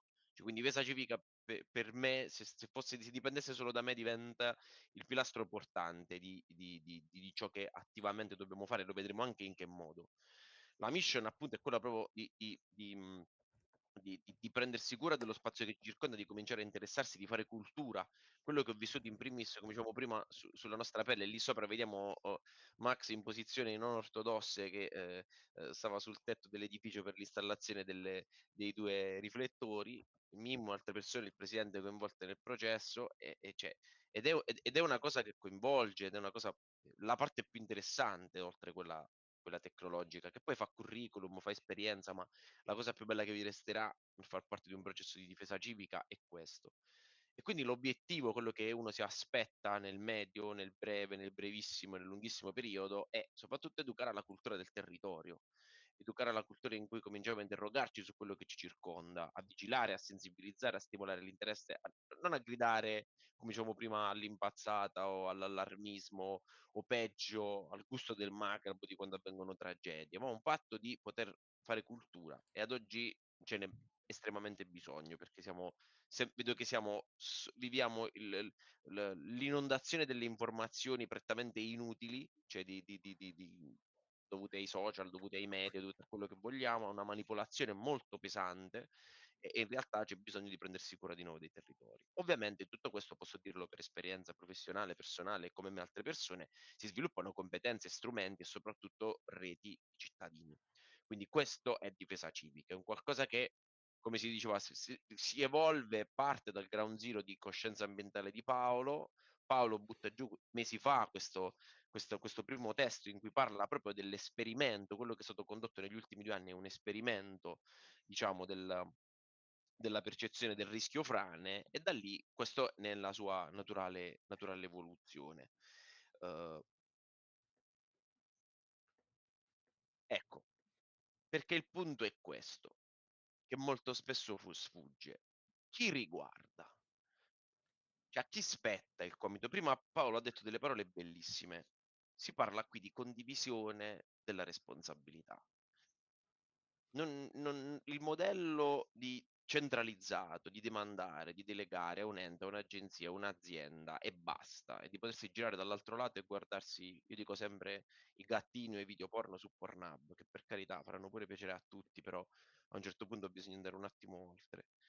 Cioè, è un modello fallimentare, è fallito, non possiamo più delegare a qualcuno di vigilare su di noi. Io onestamente da cittadino non riesco più, non lo reputo più un modello e penso che anche dalle chiacchiere fatte, poi correggetemi se sbaglio, non voglio assolutamente mettere le parole in bocca a qualcuno, penso che è quello che è venuto fuori, che è chiaro andare oltre il discorso istituzionale, vuoi per mentalità, chiamiamola così, vuoi per corruzione, come l'abbiamo chiamato prima, vuoi per ignoranza, e non intendo ignoranza come mancanza di competenze, ma come volontà nel mancare di determinate competenze. Cioè per me chi è ignorante è chi volutamente non vuole imparare. Quindi giusto per chiarire anche quali sono gli aspetti che diventeranno poi i prerequisiti del far parte del progetto di difesa civica e diventare un citizen science, fare citizen science, diventare un cittadino attivo. Quindi ovviamente l'ultimo punto che rompe questo legame del vecchio modello è anche la parte dei conflitti di interesse, che sono ovunque. Quindi in realtà nel momento in cui avviene quello che diceva prima Paolo, che il pilastro di difesa civica è la condivisione della responsabilità, se è responsabilità di tutti e abbiamo tutti accesso e dobbiamo, è nostro diritto e dovere manutenerlo e renderlo attivo, beh allora il modello comincia a cambiare e ha senso, perché poi permettetemi, ma diventa un gusto del macabro quello di andarsi a di guardare la cronaca di questi giorni di Valencia, faccio un esempio, di andarsi a vedere gli ultimi alluvioni e di far vendere semplicemente le ultime notizie ai media. Cioè, non mi sembra più una cosa sostenibile, mi sembra che sia necessariamente arrivato il momento per noi come comunità, di andare oltre anche diciamo, parlo molto per me stesso, diciamo, quell'atteggiamento di, entusiasta della tecnologia e basta, come dicevo prima, ma di andare un attimo oltre. Vado veloce perché tanto il mio intervento volge Mm. al termine e poi potremmo continuare, poi se sentitevi liberi di strapparmi la parola. Ehm chi che cosa posso fare? Questo è una frase che ci siamo sentiti dire spesso ed è successo anche durante Naturalmente Tecnologici. Che cosa posso fare io per difesa civica? Perché chiariamolo, difesa civica non è per i maker, non è per i nerdoni, i nerd, non è per gli smanettoni come ci chiamano, no. Difesa civica è dei cittadini, cioè tutti dovremmo far parte di difesa civica. Cioè, perché tutti possono in un qual modo dare una mano. La prima è interessarsi, leggere, non soffermarsi al titolo, approfondire, cercare le fonti, confrontare le fonti, parlarne, discutere in modo costruttivo e non è sempre semplice, l'abbiamo visto, noi ci lavoriamo da un po' sui dialoghi generativi, ci proviamo, ragionare e soprattutto chiedere. Quindi quello che posso dire è a chi ci ascolta, a chi entrerà dopo su Discord, a chi sta già chiedendo, che cosa posso fare? Chiedi, scrivi su Discord, scrivi nei gruppi, rompi le scatole e da lì cominciano a nascere le connessioni nelle associazioni o nei gruppi, nelle organizzazioni. L'altra parte è capire quali sono i nuovi punti che potremmo andare ad individuare, perché come abbiamo detto siamo in un punto di stallo in questo momento, in questa fase sperimentale sulla sperimentazione su Grassano e c'è bisogno di manutenzione dei nodi, dei punti di interesse che sono stati installati e probabilmente anche una ricollocazione dei nodi attuali. Questo è da capire, è un processo che dovremo affrontare. O come magari se Giorgio è qui e vuole già unirsi a noi, lo coinvolgo perché riguarda anche diciamo, la sua esperienza di attivista in prima persona. Lui tutta Cova Contro, tutta l'associazione possono essere sicuramente, come anche altre associazioni del territorio, delle persone che possono già darci degli spunti su cui entrare, diciamo, su cui poter lavorare. Infatti, Poi vai Giuseppe, non no, ti io volevo no, volevo solo dire che appena, cioè quando vuole Giorgio si può smutare e poi lo inviterei anche a prendere la parola, appunto, così ci, sì, ci sì, avviamo anche verso i saluti sì, sì, ehm, sì. e poi ci vediamo su Discord in maniera più informale. Io infatti giungo quasi alla conclusione, appena arriva Giorgio gli do anche la parola, poi se voi ragazzi volete È intervenire. pronto? Prego, finisci e poi Giorgio lo inserisce la regia, mi Perfetto, ma comunicano. se la regia può lo può già inserire e poi finisco, concludo, tanto sono in conclusione. Non penso che sarà così disruptive l'ingresso di Giorgio in questo momento diciamo, eccolo, dovremmo già intravederlo. Parlavo quindi di che cosa si può fare e sono appunto interesse, partecipazione e poi coinvolgimento. È importante, come diceva anche prima Massimo, consultare i dati, divulgarli, scusate il typo, commentarli, parlarne, costruire nuovi rapporti, competenze, diciamo, e strumenti collettivi, perché il punto è proprio questo, deve diventare, cioè, la difesa civica è un modo per stimolare all'attivismo ambientale, quindi proprio come tutela della salute personale e collettiva. Quindi questo è quello che mi permetto di aggiungere come ispirazione, come a livello di vision e che con cui vorrei che le persone, i giovani, gli anziani, i come vi piace diciamo definirvi, qualsiasi persona, siate è un progetto che può essere applicato in qualsiasi città, è un modello che stiamo condividendo. Riassunto, prima l'ha fatto anche Paolo, ho riassunto un po' la roadmap, intorno a maggio del 2023, se non mi ricordo male, aveva inizio la sperimentazione diciamo, di questo esperimento della percezione del rischio frane.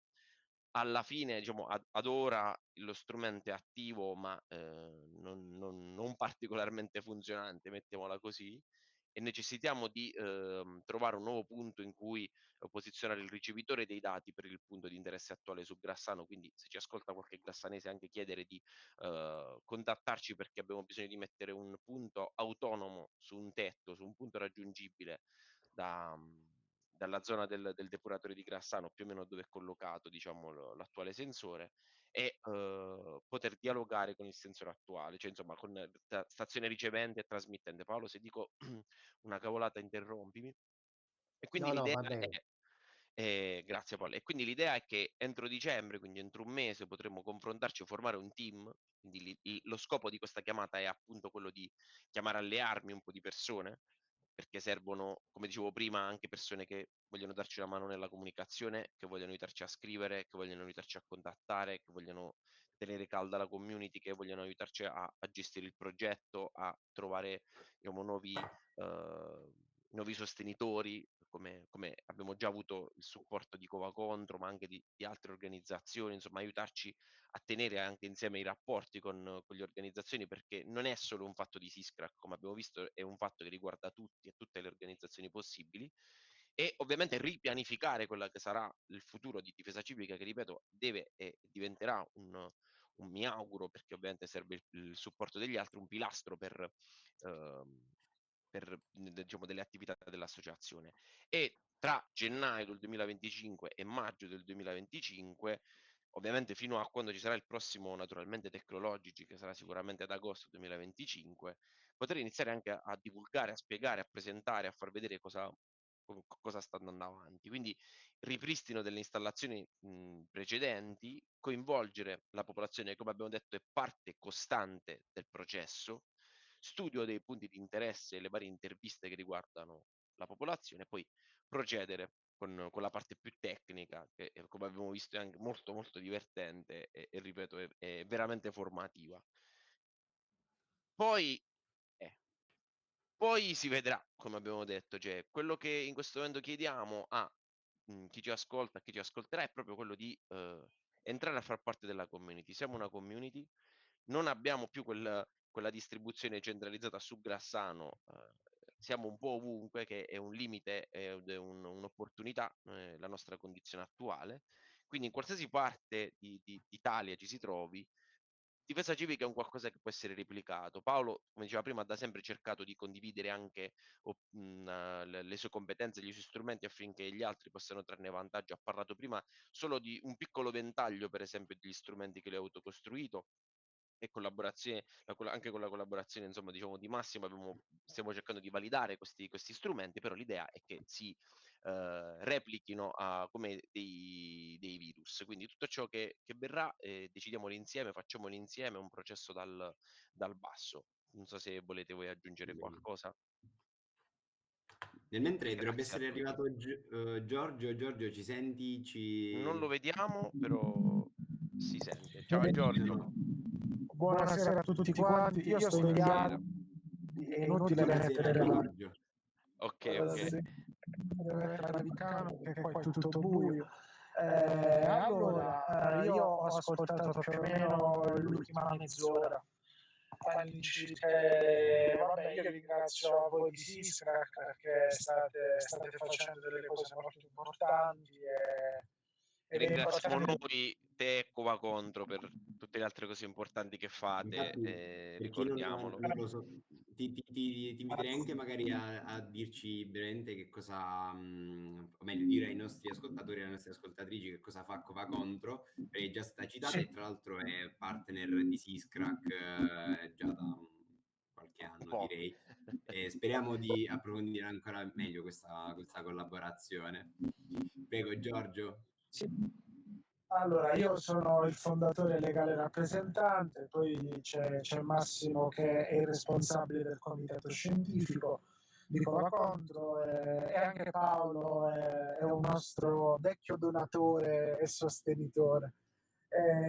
Noi ci occupiamo di tante cose, eravamo partiti nel 2013, non abbiamo fatto niente per i primi 2 anni perché abbiamo solo studiato, quindi non abbiamo fatto niente di pubblico, di pubblicamente rilevante. Abbiamo fatto tanta bibliografia, abbiamo raccolto informazioni sugli impatti delle attività estrattive in Basilicata principalmente. Poi c'era qualche altra persona isolata all'interno di Cova Contro che si è occupata solo della filiera dei rifiuti o della bonifica di siti contaminati, della criminalità organizzata in questi settori qua e via discorrendo. oggi, dopo oltre un decennio, ci occupiamo di tante cose. Ci occupiamo di citizen science, quindi di coinvolgere le comunità locali nei monitoraggi ambientali, ci occupiamo di sostegno alle vittime dell'inquinamento, facciamo da consulenti sia in maniera volontaria che in maniera retribuita, sia per il pubblico che per il privato. Quindi cerchiamo un attimino di fare da facilitatori nei problemi ambientali, perché sono problemi sempre più complessi, dove spesso sia il sindaco, sia il consigliere regionale, sia il parlamentare, sia il privato piccolo imprenditore agricolo o il piccolo allevatore non sono in grado di sviscerare questi problemi e di prendere il bandolo della matassa in queste situazioni che spesso hanno una storia decennale. E a conoscere la storia di questi problemi sono sempre meno persone. Quindi noi di Covaconte facciamo questo, cerchiamo di fare le analisi e i monitoraggi che gli enti pubblici non fanno. Un po' O che non condividono in alcuni casi, o fanno come spesso capita nella manipolazione delle informazioni, il cosiddetto framing, quindi raccontano pezzi delle storie per, diciamo, non stimolare a quelle che sono le domande, dare risposte molto col cucchiaino, mi pare. Ultimamente parlavamo anche proprio del discorso della censura che molto spesso c'è e, diciamo, e aleggia intorno a noi, no? Sì, no, e noi poi cerchiamo appunto di fare informazione verso la controinformazione che a cambio in Basilicata viene fatta in maniera giornaliera dal TGR. Proprio la settimana scorsa abbiamo fatto un sit-in di protesta con altre associazioni sotto la sede RAI Basilicata. Era una forma di protesta che non aveva fatto mai nessuno in Basilicata fino ad oggi. Siamo andati proprio a protestare contro la bassa qualità del servizio pubblico regionale. E la RAI Per chi vorresti... volevo chiederti per chi volesse unirsi a queste manifestazioni o attività, insomma, per chi vorrebbe prendere parte a quello che fate, come si fa? È semplicissimo, basta contattarci via mail sul nostro sito web covacontro.org. Nella home page in basso trovate sia il cellulare che la mail, quindi sono manifestazioni quasi sempre di spontanea adesione, quindi è nato sì, da una nostra esigenza di elencare tutti i servizi che la RAI regionale ha censurato sul nostro lavoro, soprattutto nell'ultimo anno e mezzo, da quando è cambiato il caporedattore. Quasi l'80% di quello che facciamo volutamente non va in onda. Per noi anzi è più semplice andare in onda sulla RAI locale che sulla RAI locale. Questa deriva schifosa stiamo cercando di denunciarla in tutte le sedi, perché il stesso pubblico è nostro, è di tutti noi, non è del caporedattore di turno che per leccare i piedi della politica preferisce fare servizi solo sulle sagre, solo sui festival del vino, della castagna e della porchetta, quando invece in regione hai realtà che ti forniscono dati molto gravi di pubblico interesse che vengono censurati senza una motivazione. La RAI ha censurato anche la manifestazione sulla sua censura. Abbiamo pubblicato un articolo su questo ultimo fatto. Chiunque può andare a vedere nell'articolo il servizio fatto dalla RAI e invece il volantino che noi abbiamo letto durante il sit-in, quindi ci si può fare autonomamente un'idea su quanto sto dicendo. No, allora io ho capito in questi anni che senza soldi non si può fare una citizen science di qualità. Certo, Questo lo diciamo anche prima. sì, È sicuramente difficile, e tuttavia magari c'è bisogno di un nuovo processo, diciamo, che passa ad andare oltre, al cercarli poi sempre da quelle istituzioni che non te le danno queste risposte, cioè in realtà trovare un nuovo modo magari per coinvolgere proprio la cittadinanza dal basso, e mi pare pure che Covacontro l'abbia cercato sempre di fare dando informazione veritiera, un coinvolgimento. Tu personalmente dai molte informazioni su cui poi è possibile costruire una propria opinione che vada sì, oltre a quella, diciamo, che ti forniscono invece i media locali o nazionali. però sì, io una cosa che ho capito, la citizen science per andare avanti ha bisogno di fondi ed entusiasmo. certo, i fondi all'entusiasmo li crei nel momento in cui con la citizen science sollevi dei problemi grossi. certo, Quindi nel momento in cui vai a toccare fili molto delicati, la caporia di cui parlava Massimo prima, noi per crescere ci abbiamo messo più di 10 anni. Perché? certo, Perché abbiamo dovuto affrontare delle situazioni che in molti aspetti sono stati fallimentari da un punto di vista del seguito mediatico, ma sono stati importanti per una percentuale molto piccola della popolazione. Faccio un esempio. Maratea. Maratea è una località turistica che non vuole la verità sui dati ambientali, come tante altre in certo, Italia. Io parlo certo, di certo. quelle che ho fatto con mano. Su Maratea in questi anni abbiamo avuto un fuoco di sbarramento molto grosso da parte di tutti i corpi sociali del posto, tutti quanti, addirittura anche Legambiente è andata contro il nostro lavoro. Perché? Perché la citizen science funziona quando prepari il terreno. Quindi nel momento in cui hai una comunità che vuole ascoltare quel messaggio, perché altrimenti la citizen science muore su se stessa.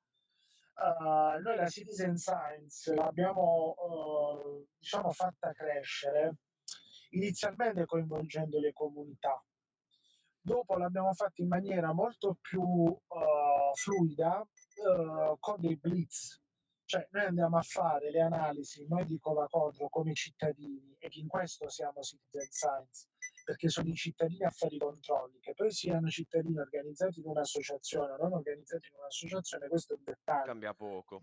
perché la citizen science non ha un perimetro legislativo chiaro, cioè la citizen science la può fare chiunque. Vabbè, è un Ok? concetto, poi non è niente di che, cioè, nel senso che poi Dipendente ARPA che fuori dall'orario di lavoro si organizza con 2 o 3 cittadini di un comune, vanno a fare le misurazioni, si fotografano e dopo pubblicano i dati. Noi ormai quello che facciamo qual è? In un territorio dove la gente ha paura di esporsi, perché una cosa è fare la citizen science su Milano, dove tu hai un terreno culturale completamente diverso dal nostro e dove la gente compra una provetta, se la mette sul balcone ed entra a far parte di una rete. Noi che siamo in contesti con scarsa popolazione, con forti infiltrazioni mafiose, dove addirittura il sistema ti punisce o ti richiama se metti anche solo un mi piace su Facebook. Per noi la sì, sì, citizen l'abbiamo science visto più volte questo citizen science atteggiamento. cosa sì, di più guerrigliero, nel senso chi vuole si espone, chi non vuole non si espone, quindi garantire l'anonimato diventa uno strumento di garanzia per il coinvolgimento ed è così. E le solite 2, 3, 4 persone ci mettono sempre la faccia. E noi in questo modo facciamo la citizen science dove a presa, ne faccio un esempio, Pisticci, scarico di Tecnoparco. Tanta gente visualizza le immagini dello scarico rosso che entra nel fiume Basento, cambiandone il colore. Però quanta gente viene allo scarico? Sempre le stesse. Quanta gente si fa fotografare allo scarico? Ancora meno di quelle poche che vanno. Però la gente, una volta che vede le immagini, ti manda l'offerta, ok? E magari in privato ti fa pure il commento, ti dice andate avanti così. Purtroppo la citizen science è da declinare in maniera diversa a seconda del contesto, perché una cosa è fare le analisi in Danimarca, una cosa è farle a Corleone. Certo. Non puoi pensare che la citizen science sia sempre la stessa, perché poi rischi di mandare tutto all'aria, perché nei contesti mafiosi come il nostro la gente vuole sentirsi protetta, vuole sentirsi garantita, vuole sentirsi non esposta per provare a fare, Ma a noi, fare noi prima l'abbiamo detto banalmente, cioè che già solo con l'esperimento della percezione del rischio frana è capitato che qualcuno ci avesse fatto l'osservazione, quindi se dobbiamo, cioè veniamo sfrattati da caso, dobbiamo evacuare il paese, è colpa tua. Cioè, qualcuno in chat prima ha scritto, per esempio, come risposta, tu digli dove la trova, se non muori però è merito mio, questa doveva essere una delle risposte da dare, però è quello che ti senti dire, ma come tu stesso mi parlavi delle analisi nei terreni di aziende agricole, biologiche, che non hanno alcun interesse affinché questi dati vengano divulgati per quello che diciamo pure prima, corruzione, conflitto di interesse, eccetera, eccetera, eccetera, eccetera. Ed è un Sì, problema però io, culturale grave. sì, allora io non né estremizzerei né mi fascerei la testa prima di sbatterla, nel senso, la citizen science non ti obbliga a pubblicare i dati. Nel senso, la citizen science è quando qualcuno che per legge non è obbligato a fare i controlli inizia a fare i controlli. Quindi anche il ragazzo che con Fly Radar o con Marine Traffic vede lo spostamento delle navi delle ONG e le navi della Guardia Costiera Libica, in quel momento chiunque fa citizen science o fa open source intelligence, cioè con i mezzi di oggi, voi lo sapete meglio di me, chiunque nella sua stanzetta col suo PC può Dare una addossarsi mano, certo. può addossarsi un ruolo che non è suo. Questa è una cosa che la Costituzione garantisce, si chiama principio di sussidiarietà, e quindi quando i controlli non funzionano o sono pilotati, nulla toglie che una persona in maniera legale, senza rubare dati, ovviamente fare cose strane, ha tutti i mezzi oggi leciti per fare i controlli. Poi Massimo lo sa, ormai più della metà del lavoro di Covacontro non è pubblico. Cioè noi, per tutta una serie di motivi, prendiamo i dati e poi li giriamo ufficialmente ma privatamente con una PEC, con un qualcosa, li giriamo all'autorità competente per avvertirli, proprio perché da un lato non ci possiamo neanche sovraesporre Certo. e quindi dobbiamo cercare per lavorare bene di alleggerire anche l'eventuale carico di cattive Anche forse attenzioni. per tutelare un po' gli utenti, perché poi appunto per via del fatto che non tutti siamo esperti si potrebbero anche fraintendere magari dei dati o dedurre cose. Comunicazione è una cosa delicatissima e, e non ti aiuta ChatGPT No. a evitare di far leva sugli aspetti emotivamente più delicati delle persone. Quindi la comunicazione è una cosa delicata. Due, non si sa mai, ma tu pensi di andare a fare del bene, ma in realtà non lo fai. E quindi noi spesso, che ne so, tanti movimenti frenosi che Massimo col segnale radar, noi non abbiamo pubblicato niente sul nostro sito.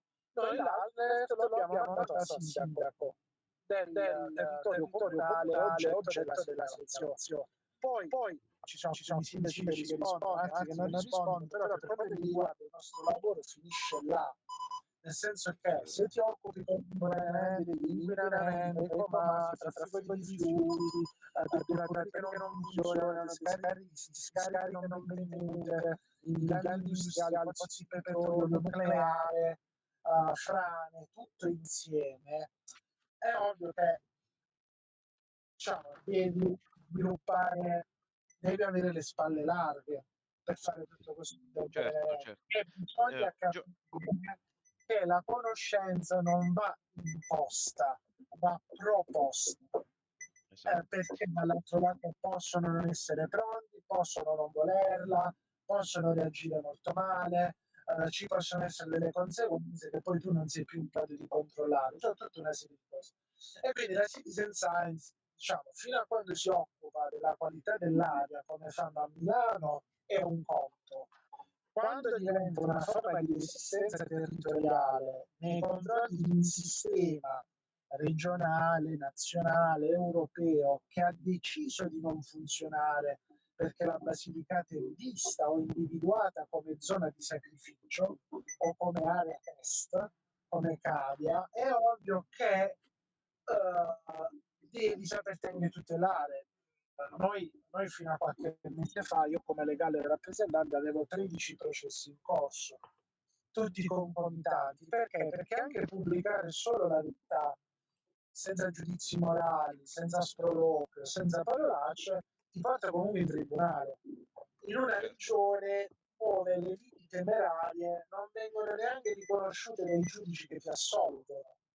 E quindi loro non... Io ti chiederei anche loro questo, non- Giorgio, scusami se ti interrompo, proprio pure per chi ci ascolta, diciamo, questa è una cosa che in realtà è uscita fuori, se ti ricordi, anche dal dibattito che venne fuori durante naturalmente Tecnologico, te ne parlai, insomma, e anche rispetto a molte cose di cui abbiamo parlato noi.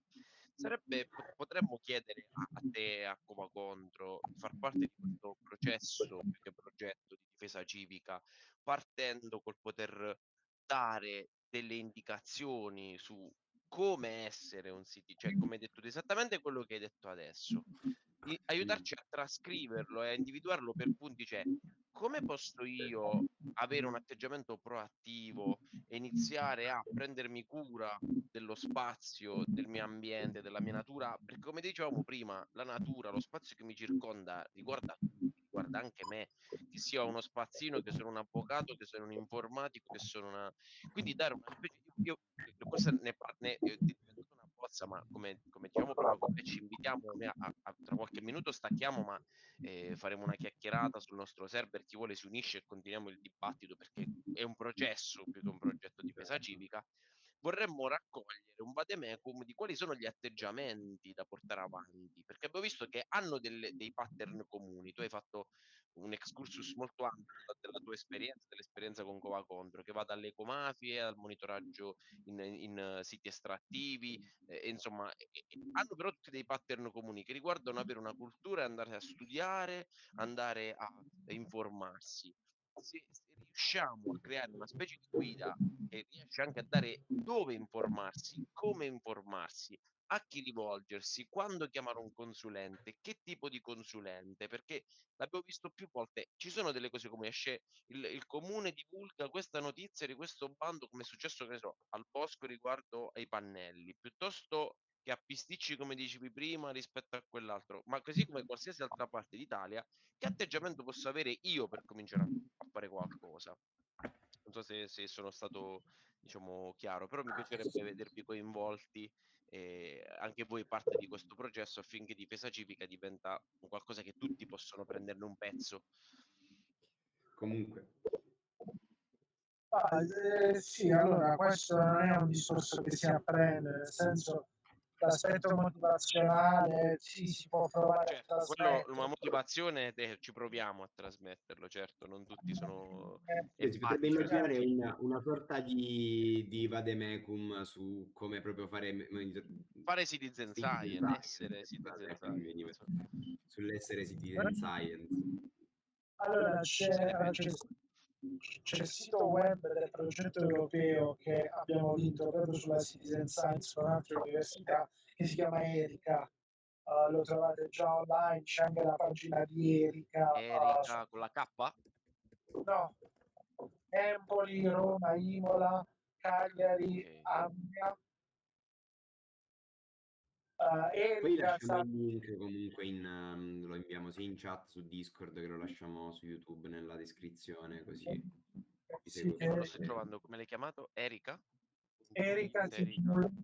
c'è un logo molto minimal in bianco e nero e noi siamo tra i partner del progetto. Allora, la finalità di questo progetto è creare proprio un booklet sulla citizen science che si basa sulle esperienze di 3 associazioni diverse in giro per l'Europa.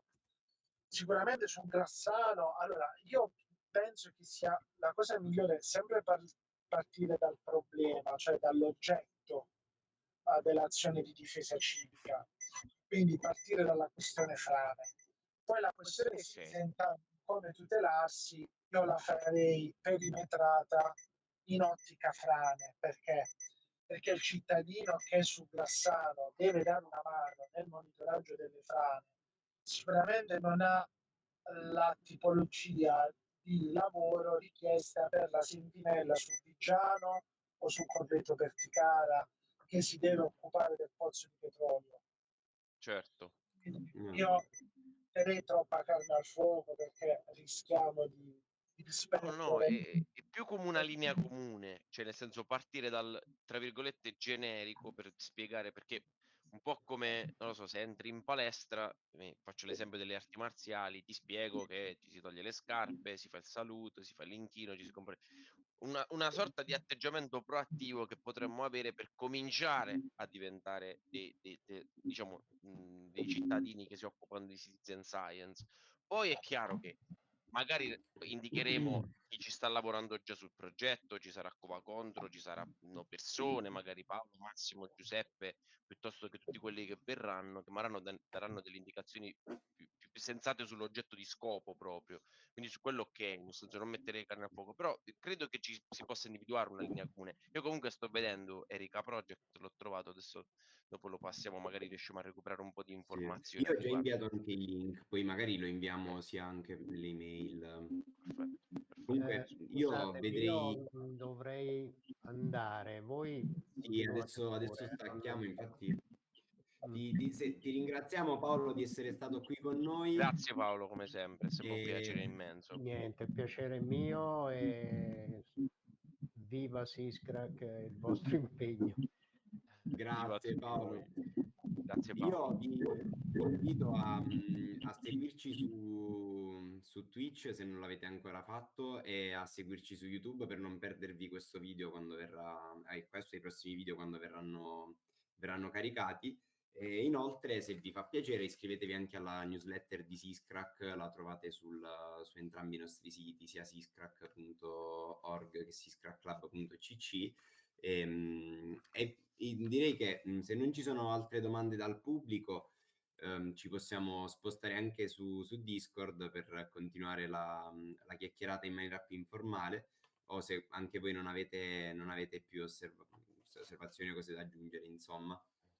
Non so se Giorgio, Quindi, Massimo o piuttosto Paolo vogliono aggiungere qualcosa. Io ringrazio ancora tutti, ringrazio Giuseppe, ringrazio Paolo, Massimo, tutto lo staff che c'è dietro Siscrack, che ha bisogno insomma di nuove leve. Invito a tutti quelli che ci ascoltano a supportarci e insomma a prendersi un pezzo di mondo sulle spalle, sì. come stiamo facendo noi, come ci ha insegnato Peps. Lascio la parola a voi per la conclusione. Grazie a tutti. Ovviamente, scusatemi se avete anche dei temi, dei contenuti o qualcosa di cui voler parlare con noi, siete liberi di farlo. Scriveteci su Discord, su Instagram, su Telegram, ovunque ci trovate, siamo un po' ovunque letteralmente. E a noi fa estremamente piacere quando riceviamo nuove proposte di collaborazione, nuove idee. Ci piace essere attivi e fare cose. Io direi che quello che diceva Giorgio sulla vademecum per diciamo, fare citizen science soprattutto con le istituzioni, cioè come gestire il rapporto con le istituzioni, questo è un discorso che va affrontato molto ancora, diciamo così, secondo me. Quindi ben venga questo discorso. Grazie Giorgio per averlo sollevato. E Se vi ringrazio fa tutti piacere per... organizziamo una chiacchierata anche in merito, magari fatecelo anche sapere nella chat, nei commenti, se siete interessati a questo tema possiamo organizzare una chiacchierata per approfondire o comunque per vedere quali sono le soluzioni possibili, quelle che già ci sono, se non ce ne sono ne troviamo delle altre. Bene, saluto tutti, a presto per una prossima chiacchierata, io sono sempre disponibile. Grazie Ciao Paolo, Paolo, grazie sempre ancora. preziosissimo. Ciao. Ciao, ciao. Va bene, noi direi che siamo alla fine, quindi ci salutiamo anche noi se siete d'accordo, ma solo temporaneamente ci vediamo su Discord. Ringraziamo chi ci ha ascoltato, chi è stato qui con noi e speriamo di essere stati interessanti, perlomeno non noiosi. Grazie Massimo, grazie Giorgio, grazie Giuseppe. Grazie a Ci voi. vediamo alla prossima. Saluto a tutti, buona serata. Ciao. Ciao, alla prossima. Anche a voi, a dopo. Ok, ci spostiamo su Discord.